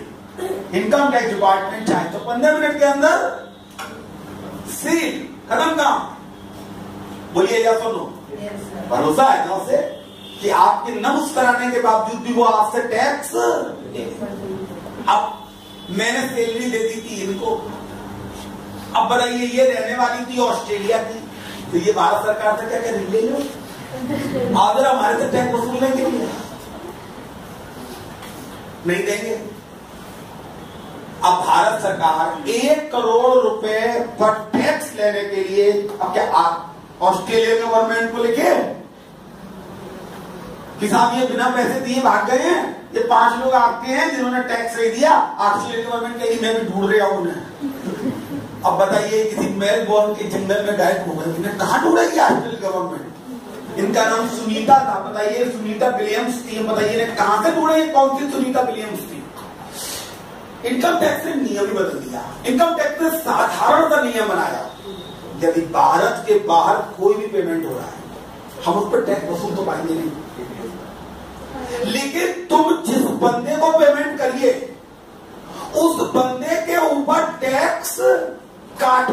करिए, यानी उसका टैक्स जमा कराने की जिम्मेदारी एम्प्लॉयर आपकी है, और आपने बिना टैक्स जमा कराए यदि आपने उसको पेमेंट कर दिया, इसका मतलब है ये मोहब्बत आपने निभाई है, हमने नहीं। और यदि आप भारत के बाहर कोई भी पेमेंट बिना टीडीएस काटे कर देंगे तो वो डिस्काउंट एक्सपेंडिचर माना जाएगा और उसे ऐड कर देंगे। अब देखो, अब ये इसका इम्पैक्ट किसके ऊपर चिपका? अब मैं बोला अरे मैं तो भूल गया, इनको सैलरी देते समय और मेरे मिनी टैक्स काटे जमा कर दिया। बोले कितने अच्छे हैं आप, यानी इनके टैक्स की जिम्मेदारी आप उठा रहे हैं। कमाया इन्होंने टैक्स, ये बोले आपके लिए खर्चा डिसअलाउड हो जाता है। जैसे ये खर्चा डिसअलाउड होगा क्या होगा? प्रॉफिट में ऐड होगा। जैसे ही ऐड होगा तो क्या होगा? टैक्स लायबिलिटी बढ़ जाएगी। इज इट क्लियर और नॉट क्लियर? तो बताइए, आपको याद हो हम लोग इनकम फ्रॉम हाउस प्रॉपर्टी में एक सवाल लगाते हैं जिसमें हमने लगाया था इंटरेस्ट पेड, ऑस्ट्रेलिया से लोन ले रखा था हमने, याद आया कि नहीं आया? और उस पर टीडीएस नहीं कटा था। मैंने तब भी यही कहा था कि आप कोई भी एक्सपेंडिचर आउटसाइड इंडिया पेड करें, पहले उस पर क्या काटते हैं? क्यों सरकार क्यों टैक्स कटवाती है? क्योंकि पता नहीं वो फ्यूचर में टैक्स मिलेगा या नहीं मिलेगा, क्या होगा, लेकिन कम से कम कुछ तो टैक्स दिस इज सर। मतलब अगर उसे 1 करोड़ रुपए किसी को दे रहे हैं तो उसको टैक्स काटने के बाद जितना आएगा वो देंगे जी। मान लीजिए आपके ऊपर 1 करोड़ के ऊपर 30 लाख टैक्स आता है, ठीक है, तो हम पहले 30 लाख काट दे, आपको 70 लाख रुपए दें। तो सर फिर उसको उस गवर्नमेंट को भी पे करना पड़ेगा। देखिए, उस गवर्नमेंट को पे करना नहीं होगा, उसके लिए दूसरे नियम, वो डबल टैक्सेशन का चक्कर पड़ेगा। जब एक आदमी पर 2 टैक्स लगेंगे तो उसे कैसे छूट दी जाएगी, कैसे रिलीफ दी जाएगी। पैसा सरकार के पास आ गया ना, अब अपर साइड पर कौन है? सरकार है ना। इधर भी वसूल ली, वहां भी वसूल लिया जाएगा आपसे, दोनों जगह वसूला जाएगा, तो अपर साइड पे दोनों जगह गवर्नमेंट हो गई। अब यदि किसी आदमी ने आपसे गलत ले रखा है तो आपको जस्टिफाई करना होगा, और जिसने गलत ले रखा होगा उससे आपको टैक्स वापस दिया जाएगा। अब बताइए, अब सरकार के लिए प्लस पॉइंट है कि नेगेटिव पॉइंट है? इसे कहते हैं डबल टैक्सेशन रिलीफ। एक इंसान के ऊपर एक ही इनकम पर 2 बार टैक्स ना लगे, इसके लिए छूट दी जाएगी आपको, लेकिन ये जस्टिफाई किसे करना होगा? आपको। लेकिन यदि आप कहीं बच के निकल गए तो फिर हम तो ढूंढते रह जाएंगे आपको। फिर सरकार तो अपर साइड पे कहा जाएगी, सरकार आपको नोटिस भेजेगी, आप कहेंगे टाटा बाय बाय, आप क्यों देने चली, आप क्यों जस्टिफाई करने चली। इसलिए गवर्नमेंट कहती है कि पहले जितना टैक्स वसूल सकते हो वसूल लो, बाद में देखा जाएगा क्या पीछे है। इज इट क्लियर और नॉट? मेरे ख्याल से आपको समझ में आ रहा है कि नहीं आ रहा? बोलिए यस और नो। बेटा मैं अब कुछ चीजों की बात करता हूं। अगला पॉइंट है एक्सेस पेमेंट टू रिलेटिव। बेटा आपके यहां बड़े रिश्तेदार हैं, अब आप देखिएगा तनख्वाह दिखाई गई, बोले ये तनख्वाह किसको दे रहे हो? बोले ये तनख्वाह हमारे 3 मैनेजर हैं, 4 मैनेजर हैं। बोले पहले का नाम क्या है? मैंने कहा X, दूसरे का नाम क्या है? Y, तीसरे का नाम क्या है? Z, चौथे का नाम क्या है? मैंने मयंक जिंदल। बोले मयंक जिंदल है आपके ये चौथे मैनेजर, आप बाकी 3 मैनेजर को 15,000 रुपए पर मंथ देते हैं, मयंक जिंदल को 25,000 रुपए पर मंथ देते हैं, देना पड़ता है सर। मैंने ऐसी क्या बात है जो आपको मयंक जिंदल को 25,000 देना पड़ता है? सर जी ये मेरी बीवी का भाई है, ये 15 में नहीं काम करेगा, ये तो 25 में ही काम करेगा। बोले तुम अपने सारे मैनेजर को 15 दे रहे हो, इसको 25 दे रहे हो, ये तुम्हारा रिश्तेदार है ना, इसलिए ना। बोले आप सर समझे जो भी, लेकिन ये 10,000 एक्सेस पेमेंट हो रहा है कि नहीं हो रहा है? बेटा ये खर्चा तुम्हारे लिए हो सकता है, इनकम टैक्स डिपार्टमेंट क्या करेगा? Access payment relative. और यदि आप अपने रिलेटिव रिश्तेदार नातेदारों को, सगे संबंधियों को एक्सेस पेमेंट कर रहे हैं तो ऐसे एक्सपेंडिचर डिसअलाउड माने जाएंगे। पेमेंट करिए, बिजनेस की कोई रिश्तेदारी नहीं है, जो नेचुरल जनरल एक्सपेंसेस है आप उसे पेड करिए, अब वो अलाउड। और यदि आप उस नेचुरल एक्सपेंडिचर से ज्यादा किसी को पे करेंगे जो एक आर्म लेंथ प्राइस से ज्यादा है, एक रेगुलर नेचुरल चीज से ज्यादा है, वो एक्सेस पेमेंट माना जाएगा और all excess payments are disallowed expenditure. आप समझे या नहीं समझे? आप जनरली देखेंगे बिजनेस पत्नियों के नाम होंगे, पति मैनेजर होंगे, या देखेंगे पति के नाम बिजनेस चला आ रहा है, बीवियां उसमें जबरदस्ती की मैनेजर फाइनेंस बनी बैठी हुई। उनसे पूछा जाता है सर जी बताइए ये मैनेजर फाइनेंस की पोस्ट आपकी दिखाई दे रही है? बोले हाँ साहब ये दिखाई दे रही है। तो बोले ये मैनेजर फाइनेंस कौन है? बोले मेरी धर्मपत्नी। बोले कभी आती है फोन पे हिसाब लेती है? बोले वो भी क्यों लेती है? बोले वो भी इसलिए कि दुकान से पता लग जाए कि कितना पैसा लेके निकल रहे हैं, ज्यादा सीधा हो जाता है, आसानी रहती है निकालने में, पैसे लेने में, क्योंकि दुकान से पता लग गया। तो मैनेजर फाइनेंस को आप सैलरी दे रहे हैं, क्या कोई एक्टिविटी हो रही है, कोई काम किया जा रहा है? यदि आप अपनी वाइफ को एक्स्ट्रा पेमेंट दे रहे हैं, सैलरी दे रहे हैं, यदि वाइफ काम कर रही है और तब सैलरी दे रहे हैं, कोई प्रॉब्लम की बात नहीं। वाइफ चार्टर्ड अकाउंटेंट है तब सैलरी दे रहे हैं, कोई बात नहीं है, क्योंकि वो अपना काम कर रही है अपनी नॉलेज स्किल के अकॉर्डिंग। अब पता लगा हाउस वाइफ है, 4 पराठे सही से बनाने आते नहीं है और आप उन्हें तनख्वाह दे रहे हैं 40,000 रुपए, दूसरा 1500 रुपए में खाना न बनवाएगा और आप कहते हैं business expenditure, C is manager marketing finance director. बताइए एडमिनिस्ट्रेशन दे रखा है, 4 चूहे घर में घुसाए हैं, उन्हें निकालना नहीं आ रहा है, एडमिनिस्ट्रेशन दे रखा है। ऐसे खर्चों को जो आप देंगे these are all disallowed expenditure, और ऐसे खर्चों को हम नॉन बिजनेस एक्सपेंसेस की श्रेणी में लेकर आते हैं। ठीक है, एक्सेस, यहां वर्ड इस्तेमाल किया मैंने, एक्सेस। एक्सेस बड़ा खूबसूरत वर्ड है, यदि जेन्युइन है तो अलाउड है, या तो आप प्रूव कर दो कि ये एक्सेस नहीं है यार, ये जनरल पेमेंट दिया जा रहा है। एक चार्टर्ड अकाउंटेंट है, उसको यदि तनख्वाह दी जा रही है 50,000 रुपए है, तनख्वाह दी जा रही है। मोहित की शादी हो गई, मोहित की बीवी सीए थी, ये तो आर्टिकल ही रह गया, तो पता लगा मोहित की बीवी को 50,000 रुपए तनख्वाह दिया जा रहा है। बताइए ये क्या रहा? ये तो आर्टिकल हो गया और वो चार्टर्ड अकाउंटेंट हो गई। बताइए ये कैसा खर्चा कैसा माना जाएगा? अलाउड, क्योंकि 50,000 रुपए आप रेगुलर पेमेंट नहीं दे रहे हो। एक चार्टर्ड अकाउंटेंट डिजर्व करता है कि 50,000 रुपए महीने तनख्वाह ले, तो ये कैसा खर्चा माना जाएगा? अलाउड एक्सपेंसेस माना जाएगा, ना कि। मेरी बात समझ में आएगी? अब मैं आपके सामने कुछ स्पेशल खर्चों के बारे में चर्चा डिस्कस करूंगा आपके साथ, कुछ स्पेशल एक्सपेंसेस। पहला एक्सपेंडिचर है प्रीलिमिनरी एक्सपेंसेस। ठीक है साहब, मैं इन खर्चों के बारे में डिटेल में भी पढ़ाऊंगा आपको, लेकिन अभी तो मैं आपको मोटी मोटी बात बता रहा हूं। प्रीलिमिनरी, ये जानते हो प्रीलिमिनरी एक्सपेंसेस कौन से होते हैं? या वो खर्चे होते हैं जो प्रायर टू इनकॉर्पोरेशन, इसीलिए इन्हें प्रिलिमिनरी एक्सपेंसेस कहते हैं। और प्रिलिमिनरी एक्सपेंसेस की डिडक्शन 5 सालों में मिलती है। कितने सालों में मिलती है? 5। यानी चूंकि ये कैपिटल नेचर के एक्सपेंडिचर, जिसे मैं कहता हूं 5 सालों में मिलती है, ये 1 साल का खर्चा नहीं है, इसे ओवर द पीरियड 5 सालों में P&L के डेबिट में दिखाया जाएगा। मान लीजिए आपने एक कंपनी इनकॉर्पोरेट की और उसके लिए 25,000 रुपए इनकॉर्पोरेशन की fees the. You can never debit is 25,000 in profit and loss account in first year, but you will debit 5,000 every year in profit and loss account in 5 years. अब मान लीजिए एक इंसान गया, उसने लिया, ये ठाकुर साहब ने पूरा का पूरा 25,000 रुपए प्रॉफिट एंड लॉस के अंदर डेबिट कर दिया। जाना चाहिए था 5, गया 25।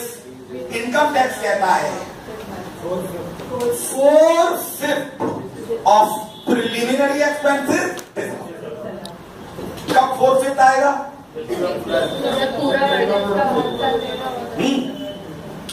4/5 of the preliminary expenses disallowed expenditure माना जाएगा। क्यों माना जाएगा? क्योंकि ये वो खर्चा है जिसे प्रॉफिट एंड लॉस के डेबिट में दिखाया गया पूरा का पूरा, जबकि ये जाना कितने पीरियड में चाहिए था? 5 साल का। If it is debited in profit and loss account, हमने उसके 4/5 ऑफ 20,000 जैसे, तो हमारा कितना डिसअलाउड हो जाएगा? 20,000। तो देखिए एक इंसान ने डेबिट किया 25 कर रखा था 20,000 और 25,000 और 20,000 डिसअलाउड हो जाएगा। हाल आप देखिए 5,000 रह गया कि नहीं रह गया? This is called 4/5 of preliminary expenditure. Yes और नो? इनकम टैक्स लॉ साफ कहता है the preliminary expenses shall be write off over the period of 5 years। जब 5 ईयर में उसे राइट ऑफ करेंगे, यानी हर साल प्रोपोर्शनेटली प्रॉफिट एंड लॉस के डेबिट साइड में दिखाया। Is it clear? इसके क्या इम्पैक्ट है, अलग अलग साल के प्रॉफिट में क्या फर्क है, उनके बारे में हम जैसे जैसे इनकम टैक्स पढ़ते जाएंगे ये चीजें आपके सामने आती जाएंगी कि इनका क्या फर्क पड़ता है। अभी हम लोग समझते हैं। अगला पॉइंट देखिएगा, आपने सुना होगा patent, trademark, copyright, licence, franchisee. जरा लिखिए प्यार से, पेटेंट, कॉपीराइट, लाइसेंस, फ्रेंचाइजी और भी बहुत सारी चीजें। तुम्हें मालूम है ये हम सब जानते हैं कैपिटल एक्सपेंडिचर है। बोलो क्या कहते हो? कैसा एक्सपेंडिचर है? कैपिटल एक्सपेंडिचर है। ये एसेट्स में आता है। ये भी आप मानते हो कि ये सारे के सारे एसेट साइड पे दिखाए जाते हैं। अच्छा ये इंटेंजिबल एसेट भी मानते हो आप लोग? ये फिक्स्ड एसेट्स की डेफिनेशन में आते हैं। लॉ कहता है जो चीज एसेट्स की डेफिनेशन में आया वो भी कैपिटल एक्सपेंडिचर और फिक्स्ड एसेट की डेफिनेशन में आया, उस पर डेप्रिसिएशन लगना चाहिए। क्या लगना चाहिए? और यदि डेप्रिसिएशन की बात करें तो सेक्शन 32, अभी थोड़ी देर बाद चर्चा करेंगे इसके ऊपर। सेक्शन 32 कहता है कि patent, trademark, copyright, licence, franchisee, इस पर 25% डेप्रिसिएशन लगेगा। डेप्रिसिएशन का परसेंटेज क्या होगा? 25%। 25% डेप्रिसिएशन। सर आप सेक्शन 32 पूरा पढ़ा दीजिए। मैंने कहा मैं पूरी इसकी एक एक चीज बताऊंगा। अभी तो सिर्फ एक बात बताऊंगा, छोटी सी बात बता रहा हूं। 25% डेप्रिसिएशन लगता है। मान लीजिए एक आदमी ने 10,000 रुपए का पेटेंट कराया तो उस पर 25% 2,500 रुपए 2,500 it should be debited in profit and loss. क्या कहते हो? हाँ या ना? लेकिन मान लीजिए उस इंसान ने पूरा का पूरा 10,000 प्रॉफिट एंड लॉस के डेबिट में दिखा दिया। जाना चाहिए था 25%, 1/4 गया 100%। कितना ज्यादा दिखा दिया गया? तो हम क्या कह सकते हैं? 3/4 of the preliminary patent, trademark, copyright, licence, franchisees disallowed expenditure होगा, क्योंकि 1/4 अलाउड। यस सर, जैसे लाइसेंस है वो तो एक स्पेसिफाइड टर्म के लिए होता है। 10 साल के लिए हमारे पास लाइसेंस है तो उसको 10 साल में राइट ऑफ करना चाहिए। 4 साल में मतलब 25% क्यों करना? ऐसे नहीं लाइसेंस आएंगे जब आपके टाइम पीरियड के अकॉर्डिंग चलेंगे, ओवर द पीरियड चलेंगे। आप जानते हो 2 रूल्स होते हैं, एक इनकम टैक्स और एक अकाउंटिंग। इनके बीच के नियमों में अंतर है, डिफरेंसेस क्रिएट हो गया और उस पीरियड के कारण जो अंतर आएगा उसी को हम लोग अकाउंट में पढ़ते हैं डेफर्ड टैक्सेशन। क्या पढ़ेंगे? Deferred taxation. ऐसी कई चीजें होंगी जिसे आपका बिजनेस लॉ कहता होगा ये एक्सपेंडिचर है, इनकम टैक्स क्या कहेगा? Not expenditure. आपके प्रॉफिट में अंतर आएगा यार। इनकम टैक्स कहेगा कि 4 सालों में राइट ऑफ करो, आपका इंजीनियर कह रहा है 10 सालों में राइट ऑफ करो, अंतर आएगा यार। इनकम टैक्स कहेगा 1 साल में राइट ऑफ करो, आपका अकाउंट कहता है 4 साल चलेगी इसकी जिंदगी, अंतर आएगा। इस अंतर को हम अकाउंट में किस जगह पर समझेंगे? डेफर्ड टैक्स डिस्कस करेंगे इसको। लेकिन अकाउंट की चीज का डिस्कशन कहां करेंगे? अकाउंट में करेंगे, बाकायदा में अकाउंट में अकाउंटिंग स्टैंडर्ड पढ़ेंगे और डेफर्ड टैक्सेशन के बारे में आपको पूरा एक चीज बताएंगे। टैक्सेशन के अंतर्गत टाइमिंग डिफरेंस पढ़ेंगे, परमानेंट डिफरेंस पढ़ेंगे, हर चीज पढ़ेंगे। कहां पर पढ़ेंगे? अकाउंट। इनकम टैक्स तो एक चीज जानता है, licence, franchisee, copyright, patent, trademark comes under section 32 and these are required to be depreciated at the rate of 25। लेकिन जहां तक आपके क्वेश्चन की बात है, ऐसे भी लाइसेंस हैं जो टेन्योर के अकॉर्डिंग दिए जाते हैं, जैसे टेलीकॉम, स्पेक्ट्रम तो आप सुनते हैं, कोल लाइसेंस।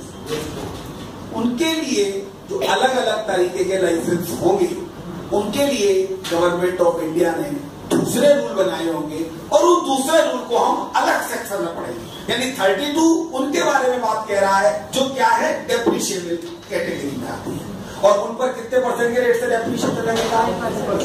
हम कह सकते हैं 25%, मतलब 1/4। हम कह सकते हैं 1/4 अलाउड हो गया, हम कह सकते हैं 3/4 डिसअलाउड। तो इसलिए मैंने कहा 3/4 of capital, patent, trademark, copyright और 4/5 of preliminary. Is it clear और नॉट क्लियर? नेक्स्ट लीजिए।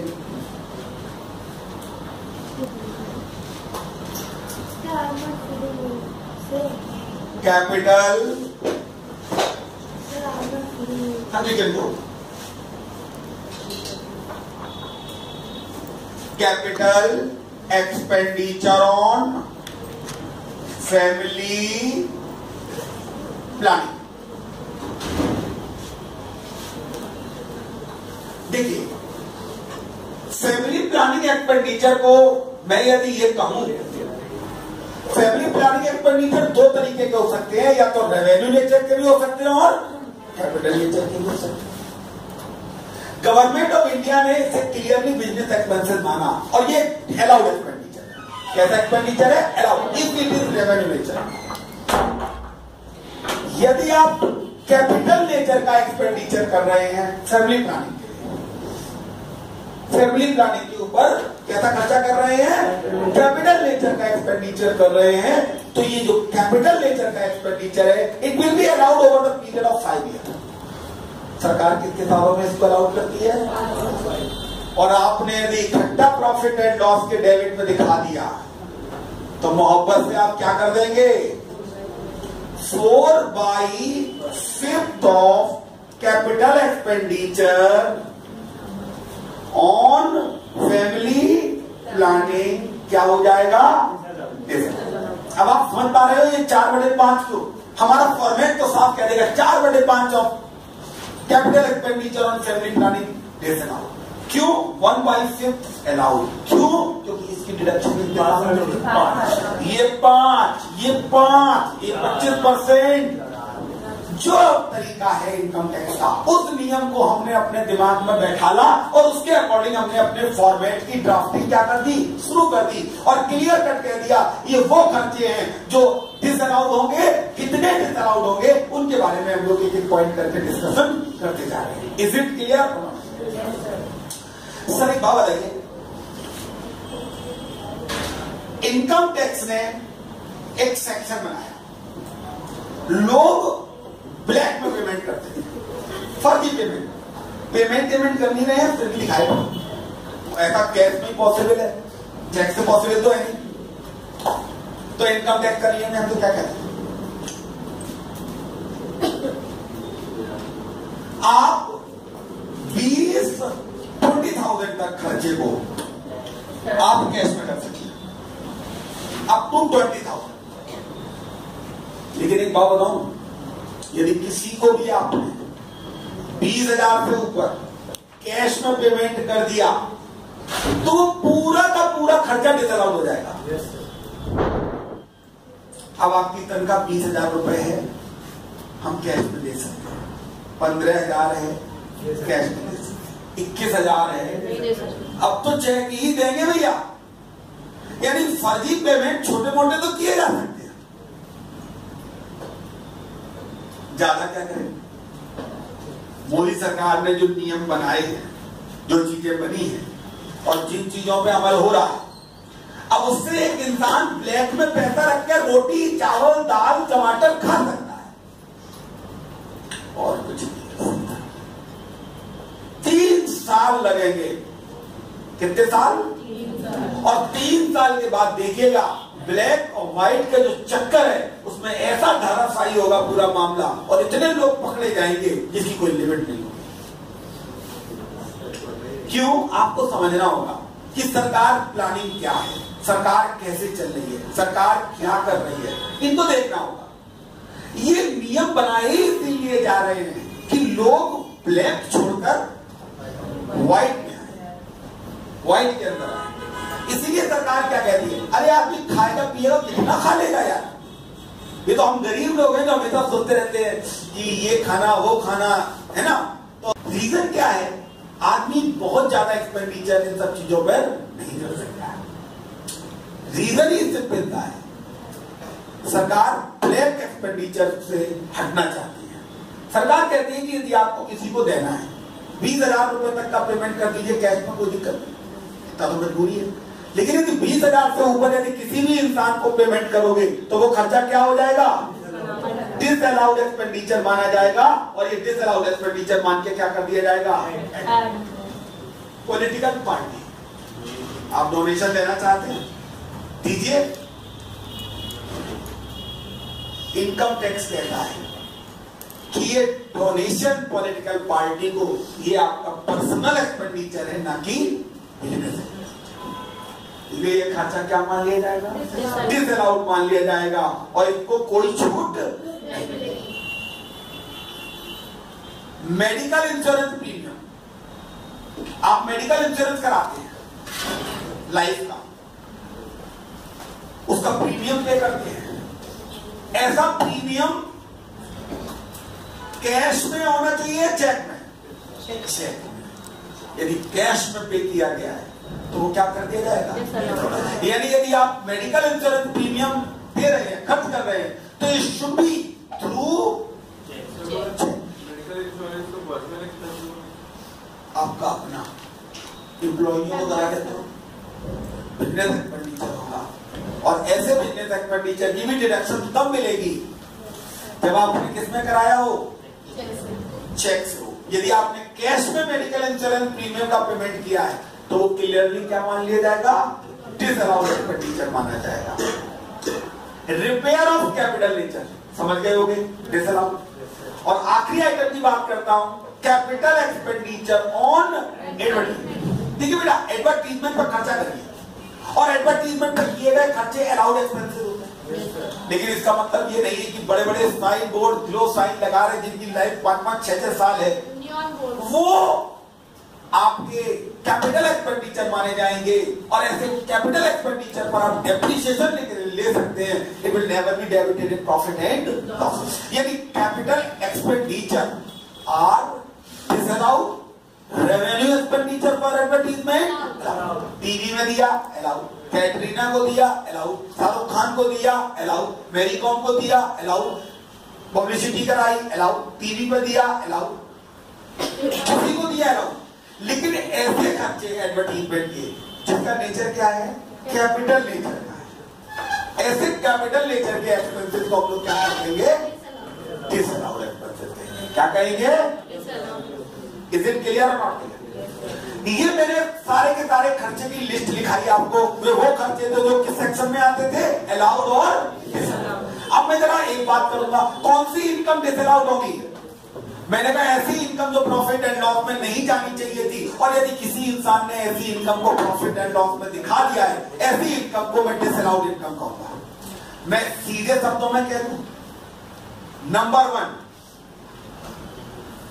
Rental income, number 2 house property income, वही चीज, number 3 capital gain, number 4 interest and dividend, number 5 other sources, अरे मैं सीधे कहूं यार कि बिजनेस के अलावा यदि आपको कोई भी इनकम हुई है तो ऐसी कोई भी इनकम को क्या कहा जाएगा? डिसअलाउड इनकम कहा जाएगा। और डिसअलाउड इनकम को यहाँ क्या कर दिया जाएगा? माइनस। मैंने कहा income from house property, capital gain, other sources, interest oblique, ये सारी डिसअलाउड इनकम है क्योंकि इनका बिजनेस से कोई लेना देना नहीं है, इसलिए ये सारे के सारे डिसअलाउड इनकम माने जाते हैं और इन्हें क्या कर दिया जाएगा? मैं आज कुछ कहना चाहता हूं, मैंने नेट प्रॉफिट ढूंढा, डिसअलाउड एक्सपेंसेस निकाले, डिसअलाउड इनकम निकाली, मुझे पता लगा कि यार कुछ इनकम ऐसी थी जो बिजनेस से रिलेटेड थी, लेकिन मैं उन्हें दिखाने से भूल गया। बताइए अब मैं क्या करूंगा? उस इनकम को मैं दिखा दूंगा। क्यों दिखा दूंगा? क्योंकि वो इनकम जो अनरिकॉर्डेड है उन्हें रिकॉर्ड करो।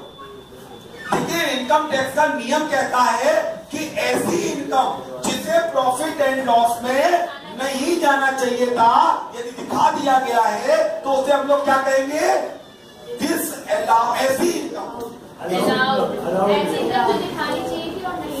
अलाउड इनकम कहेंगे, यानी the income not required to be, that is required to be shown in profit and loss account, but fortunately आप भूल गए।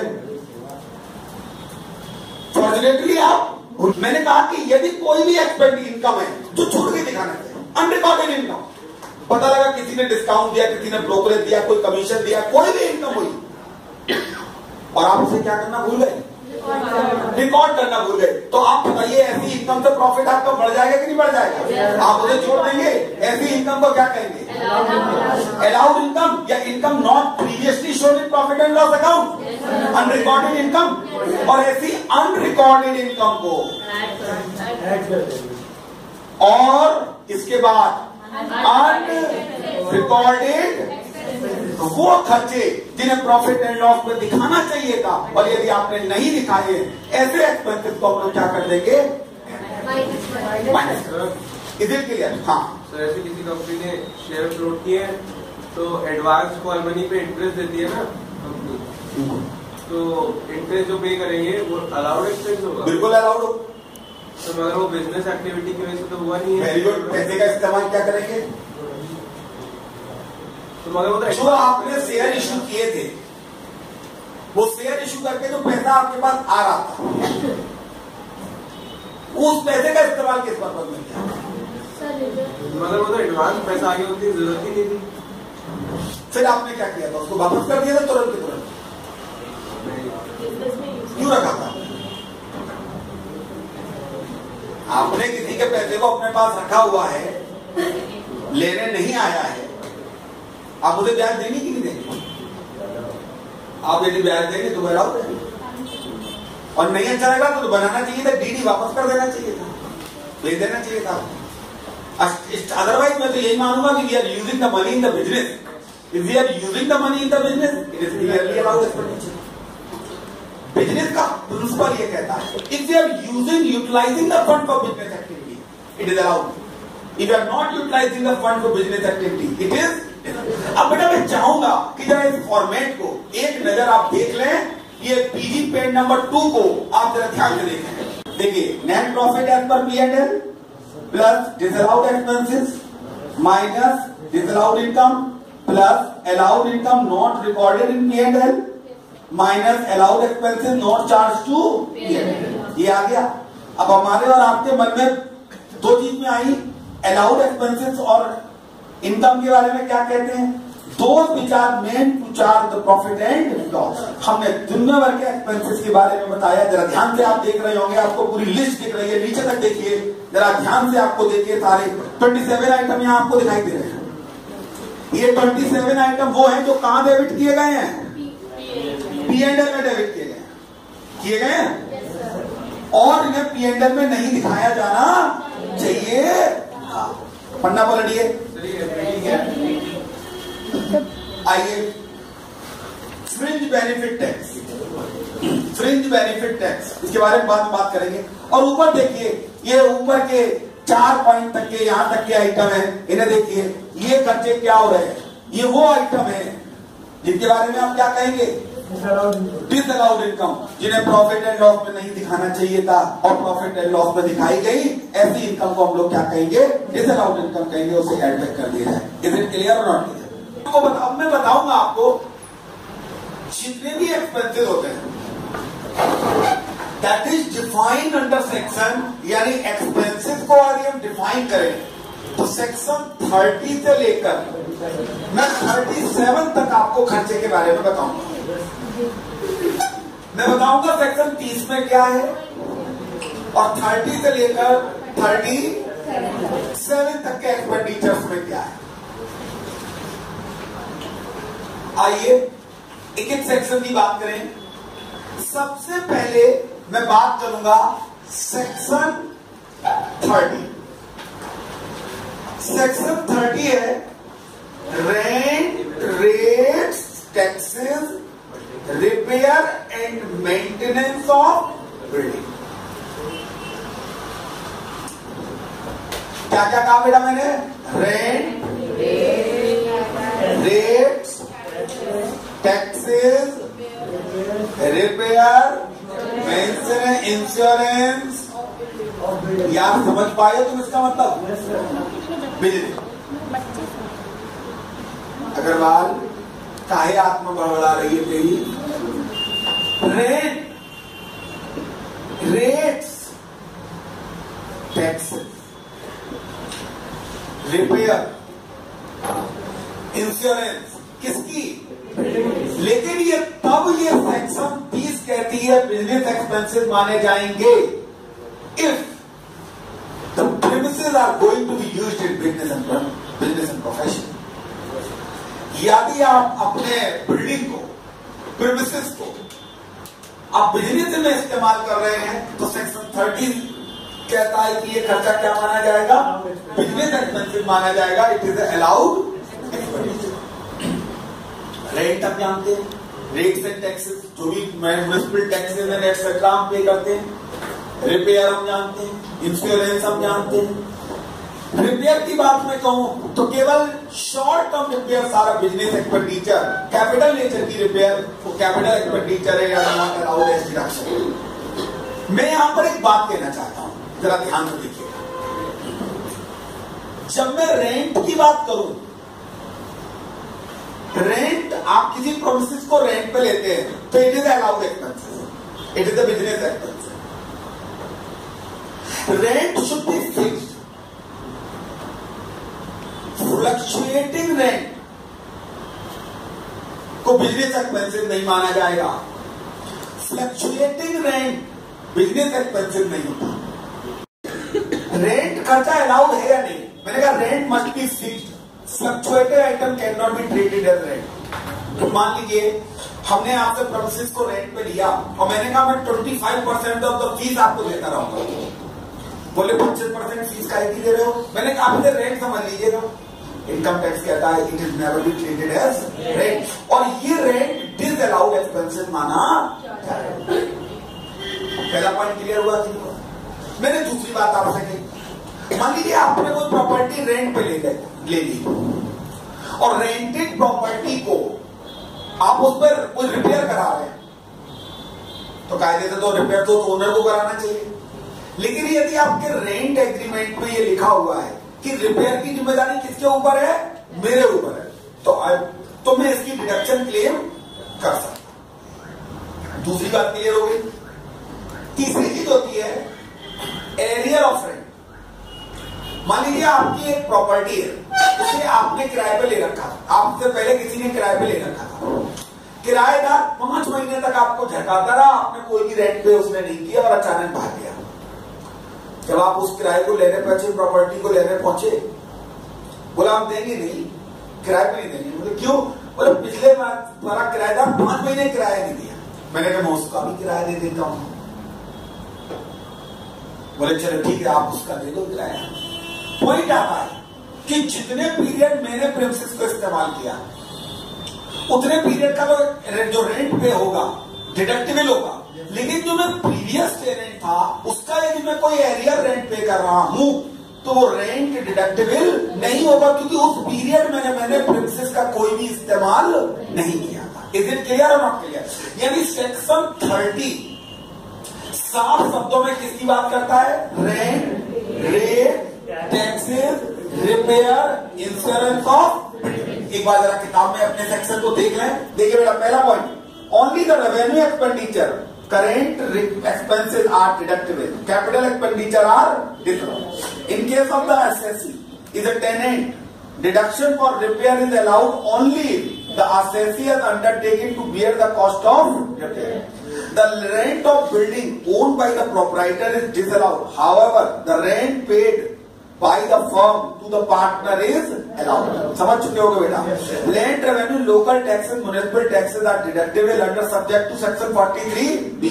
इसकी बात बाद में करेंगे। अभी तो हम ये कहेंगे कि these are deductible expenditure and it is allowed expenditure. मैंने कहा जुडिशियल रूलिंग 3 पॉइंटों को लेकर सुप्रीम कोर्ट की गाइडलाइंस आई। कितने पॉइंटों को लेकर?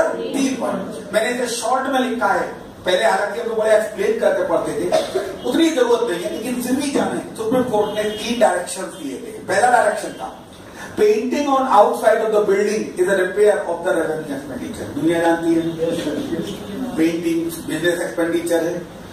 Arrear of rent paid by the assessee on behalf of the previous owner is not deductible. Any fluctuating item like share in profit etc. is not rent, so not deductible.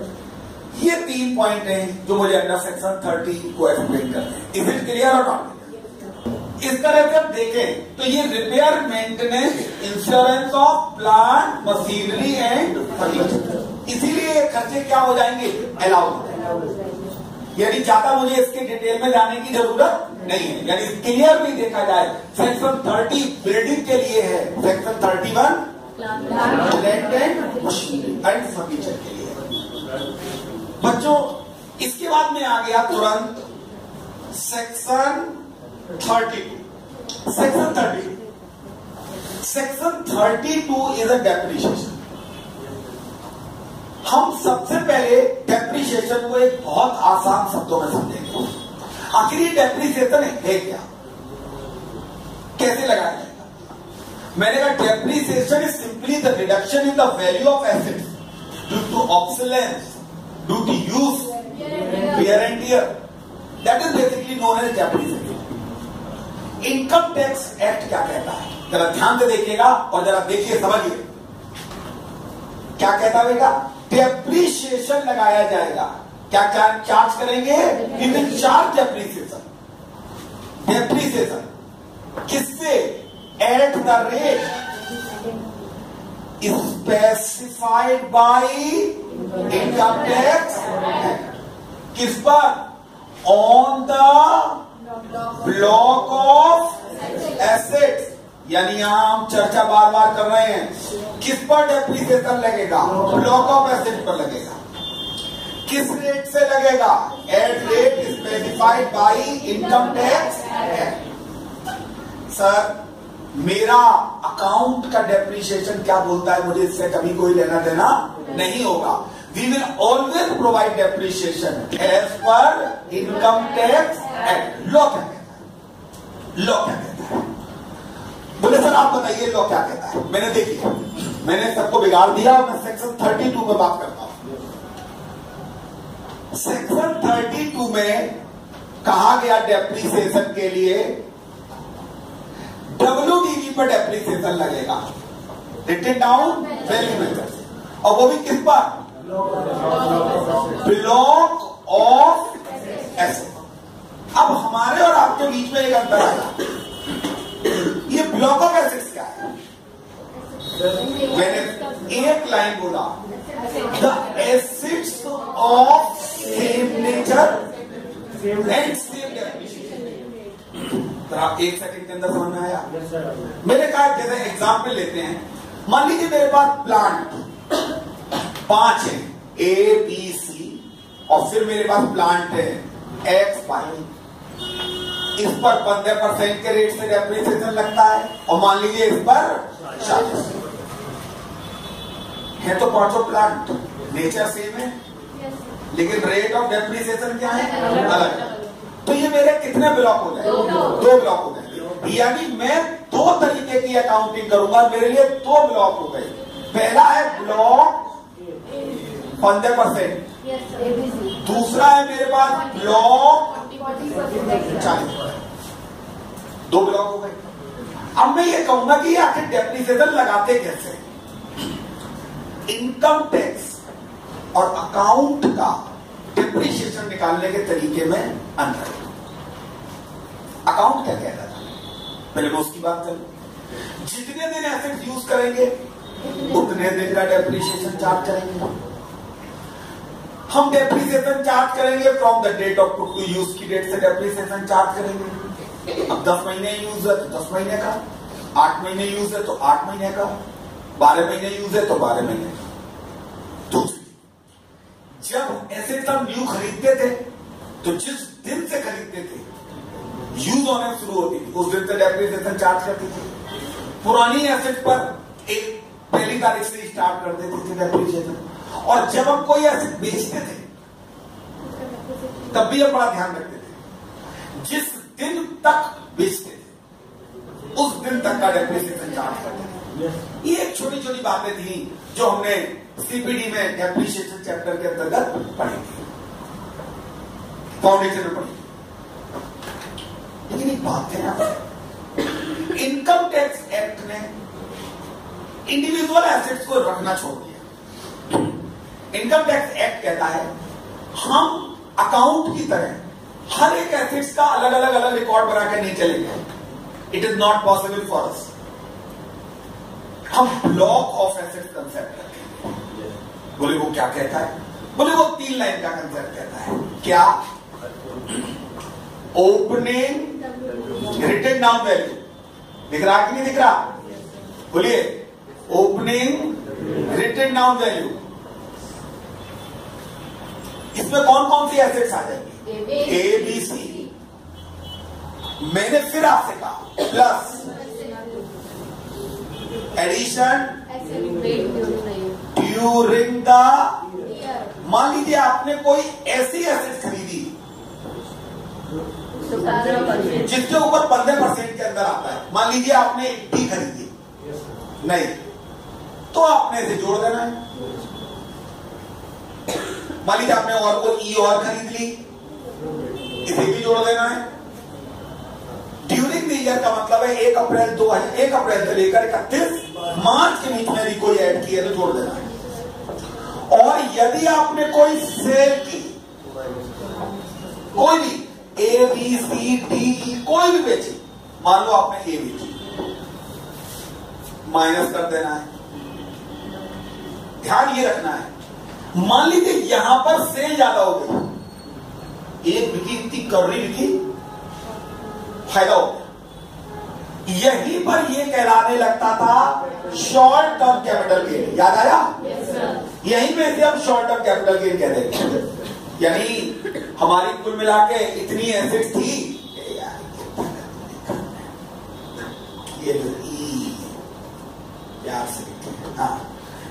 ये minus हो गया। जैसे ही minus हुआ ये negative मेरे लिए बिना करे शॉर्ट टर्म कैपिटल गेन हो गया। इसका मतलब है मेरे पास जितनी थी जो खरीदी उनको मिला के जब मैंने बेची तो मेरी बिक्री इतनी ज्यादा थी कि मेरे को फायदा हो गया। इसे शॉर्ट टर्म कैपिटल गेन कहा गया। लेकिन मैंने कहा मान लीजिए मैंने बिगाड़ दिया और कहा कि भैया माइनस होने के बाद बैलेंस बचा, इस बैलेंस को कहते हैं WDV। इसी बैलेंस को क्या कहेंगे? WDV। और इस WDV के ऊपर हम लोग क्या चार्ज करेंगे?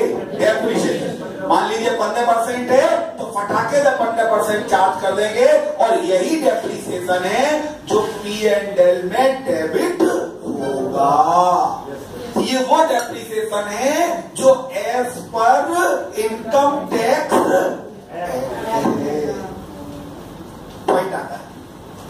सर जरा इसका भी कर दीजिए। मैंने कहा मेरी तो आदत ही बड़े आराम से कर देते हैं। Opening written down value x by को। हाँ, मैंने कहा कोई एडिशन है? बोले नो। मैंने कहा कोई सेल है? बोले नो। होती तो कर देते यार, इसमें मैंने परचेज भी दिखाई, सेल भी दिखाई, यार नहीं है तो नहीं है, तो फिर क्या करेंगे, यही WDV हो गई। और we will provide depreciation at the rate of, और यही जो डेप्रिसिएशन होगा it will be charge to profit and loss, it will be debited to profit and loss. क्या ब्लैक बोर्ड आपको दिख रहा है कि नहीं? मैं यहां कुछ कहना चाहता हूं आपसे।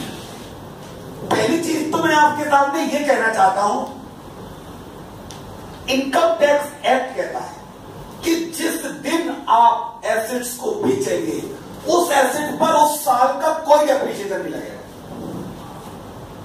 इन the year of sale no depreciation shall be charge. कैसे? आप माइनस होने के बाद जो बचता है ना उस पर डेप्रिसिएशन लगा रहे हैं, यानी जो एसेट बेची जा रही है उसके ऊपर कोई डेप्रिसिएशन लग ही नहीं रहा है। क्या कहना चाहते हैं, हाँ या ना? बोलिए, सीधी बात है। उस एसेट पर कोई डेप्रिसिएशन नहीं लग रहा है। जो एसेट आप बेचो, यानी in the year of sale no depreciation shall be charge. अच्छा मैं एक बात कहूं, मान लीजिए मैंने एक एसेट 1 अप्रैल को खरीदी और मैंने 31 मार्च से पहले बेच दी, पूरे साल जबरदस्त यूज करते हैं, नो प्रोवाइड, नो डेप्रिसिएशन। तो इन द सेम ईयर आपने बेच दी, इसका मतलब है जिस साल ऐसे बेचते हैं उस साल उस पर कोई डेप्रिसिएशन चार्ज तो। अब यहां पर एक बात आती है मेरी, सर ये डेप्रिसिएशन कितने दिन का लगाएंगे? जिस दिन खरीदेंगे उस दिन का लगाएंगे? इनकम टैक्स में ऐसा कुछ नहीं कहा गया। इनकम टैक्स में सिर्फ 2 लाइनें कहेंगे जिसे आपको विशेष याद रखना होगा। यदि आप कोई एसेट्स परचेज करते हैं, we will provide the depreciation from the date of put to use. मान लीजिए जिस साल आप एसेट परचेज करते हैं, यदि आप उसे यूज करते हैं, पुट टू यूज में लाते हैं, लेकिन यदि यूज में लाने वाला पीरियड 180 दिन से कम है, half of the depreciation shall be taken. मान लीजिए आपने ये एसेट परचेज की है, डी परचेज किया, मैं कहता हूं ये डी परचेज किया है, इसे पुट टू यूज किया है जिस साल खरीदा गया, जिस साल, ये बहुत इंपॉर्टेंट लाइन होती है, जिस साल खरीदा गया। यदि उस साल में आपने इसे 180 दिन से कम इस्तेमाल किया है तो इस एसेट पर डेप्रिसिएशन का रेट, जो डेप्रिसिएशन उसका हाफ रह जाएगा, 7.5% रह जाएगा। और जो एसेट यदि पुट टू यूज 180 दिन से ज्यादा होगी तो हम उसके ऊपर पूरा डेप्रिसिएशन लगाएंगे, यानी इसमें डे वाइज डेप्रिसिएशन नहीं लगेगा, या तो फुल या हाफ। फुल कब लगेगा? यदि 180 दिन से ज्यादा इस्तेमाल किया तो फुल लगेगा, 180 दिन से कम इस्तेमाल किया तो हाफ लगेगा। क्लियर है नॉट क्लियर? मैंने कहा सर एक बात बताइए, कभी कभी हमारे साथ कुछ एडवर्स सिचुएशन भी हो सकती है। मैंने कहा बता ही दूं मैं आपको एडवर्स सिचुएशन? बोले बोल दीजिए आप हमको। मेरे ध्यान से देखिएगा, मैं आपके सामने पिक्चर बदल दे रहा हूं। XY थी, कोई एडिशन नहीं किया, ये वैल्यू निकल कर आ गई और मैंने सेल कर दिया। ये वैल्यू आई थी 5 का, दोनों को मिलाकर। मान लीजिए मैंने सेल कर दी, X और Y दोनों कर दी 3 लाख। अब कहने को कितना WDV बच रहा है? आत्मा जानती है तुम्हारी, ये 2 लाख दिख जरूर रहा है, लेकिन ब्लॉक एंड वर्ड ध्यान दीजिए, ब्लॉक एम्प्टी हो गया है। ये खाली कितना 2 लाख दिखा रहा है, क्योंकि मशीन तो X और Y थी, दोनों के दोनों बिक गई। नियम के बतौर तो आपने सर बता दिया, opening WDV plus addition minus sale, if negative then capital gain, if positive WDV, और उस पर डेप्रिसिएशन चार्ज करेंगे। सर इस नियम के तहत तो ये WDV निकल कर आ रही है 2 लाख रुपए, और we will provide depreciation at the rate of 40%। मैंने कहा बेटा नियम कहीं आगे मैंने क्या बताया कि यदि मान लीजिए आपके ब्लॉक एम्प्टी हो गया, ब्लॉक एम्प्टी कब होगा? जब आपने उसके अंदर की सारी एसिड बेच डाली, सारी एसिड बेच गई, खत्म। तो क्या WDV दिखा तुझे? अरे मेरे भैया, इसे हम प्यार से क्या कह देंगे? शॉर्ट टर्म कैपिटल लॉस कह देंगे। तब इसे WDV नहीं कहेंगे। मैं इसे क्या कह दूंगा? It is a short term capital loss. Is it clear और नॉट क्लियर? बोलिए यस और नो। सर एक बात पूछे आपसे, आप इतनी देर से बताए पड़े हो, ये बातें क्लियर है कि नहीं क्लियर है? या दोबारा एक बार रिवाइज कराऊंगा? हो गया। सर एक बात बताइए, आपने बहुत ही साफ लिखा था, we will provide depreciation as per the rate specified by income tax act. यानी डेप्रिसिएशन का रेट अकाउंटिंग रेट नहीं होगा, बल्कि वो रेट होगा जो इनकम टैक्स डिपार्टमेंट ने एसेट्स टू एसेट बनाया हुआ है। हर एसेट्स के ऊपर डेप्रिसिएशन का रेट क्या होगा? लेकिन मैं चिल्लाता रहूं, चीखता रहूं, उससे कोई फायदा नहीं है। सीधे जाके किताब में देखूं और आपसे डिस्कस कर लूं कि यार ये एसेट्स हैं और इन एसेट्स के ऊपर ये डेप्रिसिएशन रेट है। बताइए सही रहेगा कि नहीं रहेगा? और हम यदि उस डेप्रिसिएशन को एक दो बार दिमाग में बैठा लेंगे तो मोटे मोटे आइटम है, प्लांट है, मशीनरी है, बिल्डिंग है, फर्नीचर है। बताइए पेटेंट, ट्रेडमार्क, कॉपीराइट और है क्या? यस और नो? पहला रेट क्या था? बिल्डिंग। बिल्डिंग में रेजिडेंशियल बिल्डिंग 5%, और यदि building for other than residential, जैसे आपने कोई गोडाउन बना रखा है, थिएटर बना रखा है, अलग चीजों में इस्तेमाल कर रहे हैं आप लोग, उसके ऊपर कितने परसेंट के रेट से डेप्रिसिएशन लगाएंगे? 10%। लेकिन ऐसी बिल्डिंग जो टेम्परेरी कंस्ट्रक्शन है, टेम्परेरी मतलब बना दिया गया है, थोड़ी देर में इस्तेमाल किया जाएगा और फिर तोड़ दिया जाएगा, उसके ऊपर 100% डेप्रिसिएशन चार्ज किया जाएगा। इज इट क्लियर और नॉट क्लियर? दूसरे पॉइंट पे आ जाइए, फर्नीचर। तो देखिए पॉइंट नंबर 2 है, कितना परसेंट दिख रहा है? 10%। कोई दिक्कत नहीं है। तीसरे पॉइंट में आ जाते हैं हम, प्लांट एंड मशीन। बेटा देखिए, प्लांट एंड मशीन पर डेप्रिसिएशन का रेट कितना है? 15%। लेकिन जानते हैं प्लांट एंड मशीनरी में कई तरीके की प्लांट एंड मशीनरी है। जनरल परसेंटेज 15% है।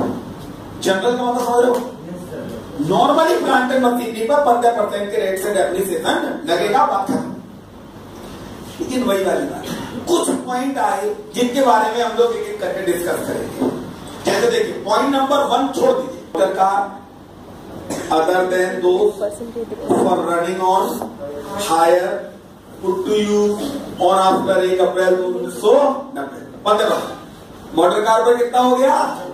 लेकिन वो मोटर कार जो रनिंग ऑन हायर, यानी किराए का बिजनेस नहीं कर रहे, यानी यदि ऐसी मोटर कार है जो इंसान गाड़ी को किराए में लगाया हुआ है, उसके ऊपर डेप्रिसिएशन का रेट 15% नहीं है, उसके ऊपर डेप्रिसिएशन का रेट अलग। एरोप्लेन और बढ़िया, कितने percent? 40%। Commercial vehicles acquired and use 40%, motor, lorry, bus 30%, ship और vessels 25%, computer 60%, energy saving device, energy saving समझ लो ना, 80%, पॉल्यूशन कंट्रोल इक्विपमेंट 100%।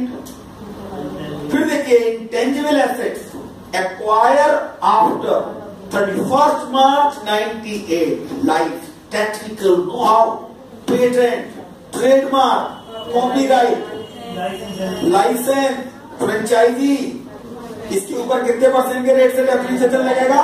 25% है। 25% के रेट से डेप्रिसिएशन चार्ज किया जाएगा। इज इट ये क्लियर और नॉट? बोलिए, ये किसके ऊपर परसेंटेज था? जनरल रेट था। और यदि इसको छोड़ दो तो बाकी सब प्लांट एंड मशीनरी में क्या था? 15% के रेट थे। यानी यदि कोई इंसान मुझसे पूछे कि प्लांट एंड मशीनरी पर डेप्रिसिएशन का रेट क्या होगा, तो मेरा जवाब होगा कि we will provide depreciation as per rate of income tax. और कितने परसेंट के रेट से चार्ज होगा? 15% के रेट से चार्ज होगा। कितने परसेंट के रेट से चार्ज होगा? 15% के रेट से चार्ज होगा। Is it clear? सर एक बात बताइए,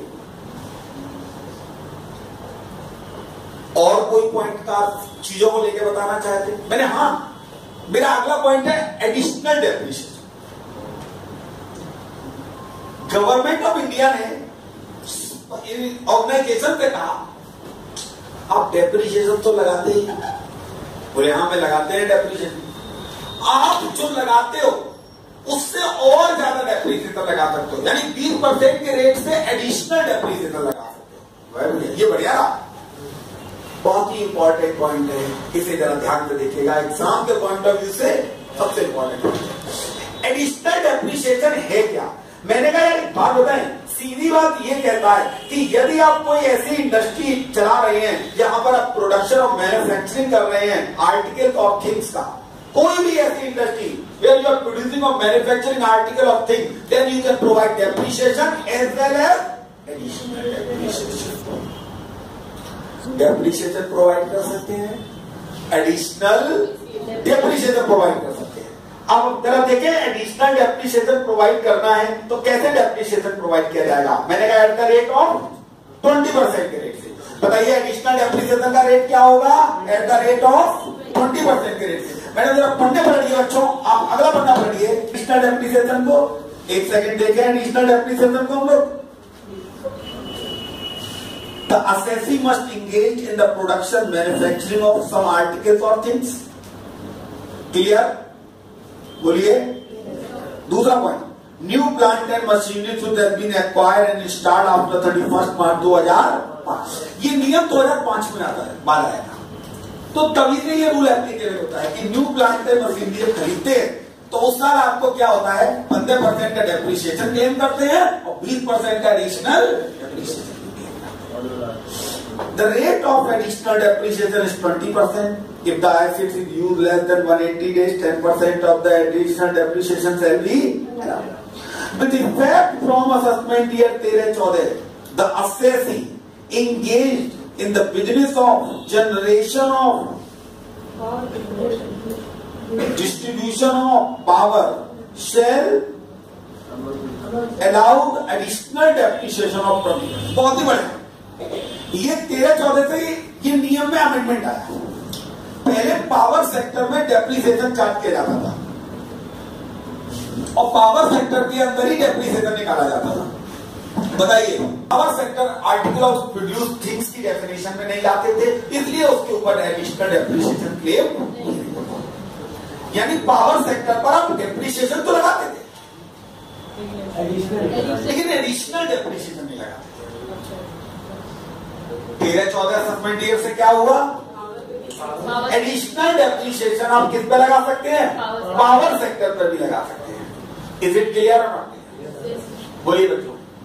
मैं डेप्रिसिएशन के बारे में छोटे छोटे पॉइंटों को लेकर डिस्कस कर रहा हूं, हालांकि मैं लास्ट में एक क्लास और लूंगा जिसमें मैं डेप्रिसिएशन के बारे में और एक्सप्लेन करूंगा चीजों को, लेकिन अभी तो मैं उतनी चीजें बताना चाहता हूं जो बिल्कुल पार्ट एंड पार्सल है, इसे बिल्कुल समझ ही लेना चाहिए।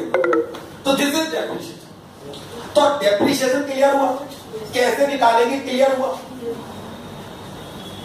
डेप्रिसिएशन निकालने के साथ साथ आपको यह भी क्लियर हुआ कि एडिशनल डेप्रिसिएशन कैसे निकालेंगे, बताइए, ये भी क्लियर हो गया। इसके साथ एक पॉइंट आता है जिसको हम कहते हैं टर्मिनल डेप्रिसिएशन। ये एक बड़ा खूबसूरत पॉइंट है। टर्मिनल डेप्रिसिएशन क्या है?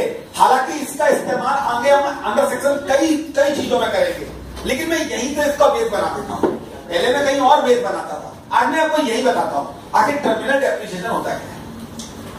पहले तो ये जानिए, पावर सेक्टर पर डेप्रिसिएशन प्रोवाइड करने का जो मेथड था वो WDV नहीं था, SLM था, स्ट्रेट लाइन मेथड। ये वो जगह है जहां आपको डेप्रिसिएशन WDV में लगा कर कैसे लगा रहे हैं? SLM, स्ट्रेट लाइन मेथड पे लगा रहे हैं। नियम क्या कहता था, जरा उसे ध्यान से देखिएगा। यदि आप मान लीजिए पावर सेक्टर में आप यदि एसेट्स है और उसकी आपकी परचेज प्राइस थी 1 लाख रुपए और मैं कह दूं 10 लाख 10 साल यूज लाइफ है, you will provide depreciation at the rate of 10%। हर साल 10,000 लगाएंगे। हमने एसेट्स 3 साल तक इस्तेमाल, कितने साल तक? 3 साल। बताइए, depreciation for 1 year, 2 year, 3 year, 30,000 लगा दिया। आज मेरी WDV कितनी बची है? मेरी बैलेंस शीट में कितनी WDV दिखाई दे रही है? 70,000 दिखाई। अब मैं यहां से आपको 2 पॉइंट बताता हूं। मान लीजिए ये डेप्रिसिएशन मैंने कौन से मेथड से लगाया है? SLM से लगाया है। कहां पे लगा रहा हूं मैं? पावर सेक्टर में लगा रहा हूं मैं। यही टर्मिनल डेप्रिसिएशन है जो कहां लग रहा है? Power sector. मैं यहां एक चीज आपसे कहना चाहता हूं। मान लीजिए आपने इस एसेट्स को सोल्ड कर दिया 50,000। माय डियर, अब जरा ध्यान से देखिएगा, मैं 3 लॉजिक क्रिएट करूंगा और अपनी बात खत्म कर दूंगा। Now you suffer A loss of 20,000। Account में बहुत अच्छे से पढ़ते हैं, इसे कहते हैं terminal depreciation. This is loss ना। इसी लॉस को ये क्या कहा गया? टर्मिनल डेप्रिसिएशन कहा जाएगा। And it will charge to the profit and loss. Yes और नो? मान लीजिए WDV तो आपका 70,000 पक्का ही हो चुका है। 90,000 में आपको बेचा गया। कितने का फायदा हो गया आपको? ये तो 20,000 है। ये आपकी पहला पॉइंट आया। मैं तीसरी सिचुएशन और क्रिएट कर देता हूं, बस अपनी बात खत्म। मान लीजिए 70,000 का है और मैंने 1,10,000 में बेचा होता और मेरा प्रॉफिट कितना आया होता? 40। नियम क्या कहता है? नियम कहता है कि जितना profit up to the extent of depreciation already charge, profit up to the extent of depreciation already charge. यदि हम देखें भैया तो ये 1,30,000 ही रहेगा ना। और डेप्रिसिएशन मेरा कितना चार्ज हुआ है? 30,000 रुपए तक की जो इनकम होगी, इट इज बिजनेस इनकम। और डेप्रिसिएशन जो चार्ज किया है उससे ऊपर जो इनकम होगी, that is a capital gain. यहां इनकम कितनी हुई? ये आपका कहलाएगा balancing charges. Balancing charges, because ये प्रॉफिट है 20,000, तभी डेप्रिसिएशन चार्ज किया था 30,000, it is a business income. ये प्रॉफिट है, उसमें से डेप्रिसिएशन कितना था? ये 30,000 कैसी इनकम है? 10,000 क्या है? Capital gain. यहां मैंने आपके सामने 2 बातें रखी, बैलेंसिंग चार्जेस और दूसरी बात क्या रखी? Terminal depreciation. बोलिए सेक्शन 32 समझ में आया कि नहीं आया? Complete clear? हाँ बताइए। ये तो ज्यादा में बेचे तब इनकम के लिए, और इसे कम में बेचा हुआ, इससे अभी तक ब्लॉक ऑफ है। ये लीजिए 70,000 में 50,000 में बेचा। इसी को मैंने क्या नाम रखा आपके सामने? Known as terminal depreciation. Yes, it is allowed as deduction, it is known as terminal depreciation. मैंने इसके लिए एक्सेप्टेड वर्ड आपके सामने इस्तेमाल किया। एंड ये 20,000 रुपए इसे बैलेंसिंग चार्जेस कहेंगे, ये 30,000 इसे बैलेंसिंग चार्जेस कहेंगे। And it is business, it is a procedure for charging the depreciation. Is it clear or not? मैं एक बात आपसे कहूं, मान लीजिए कोई आप ऐसे परचेज करते हैं, हायर परचेज, इनकम टैक्स साफ कहता है we will always provide depreciation on the cash price of the assets. किस पर डेप्रिसिएशन लगता है? Cash price of the asset पर डेप्रिसिएशन चार्ज करते हैं। Is it clear? बेहतर हमने उसके लिए पेमेंट किया हो या नहीं। हमने एसेट खरीदी और उसके लिए कोई पेमेंट नहीं भी किया है, तब भी हम उस पर डेप्रिसिएशन चार्ज करेंगे। आज हम कुल मिलाकर इतना ही रखेंगे। सेक्शन 32 खत्म होता है।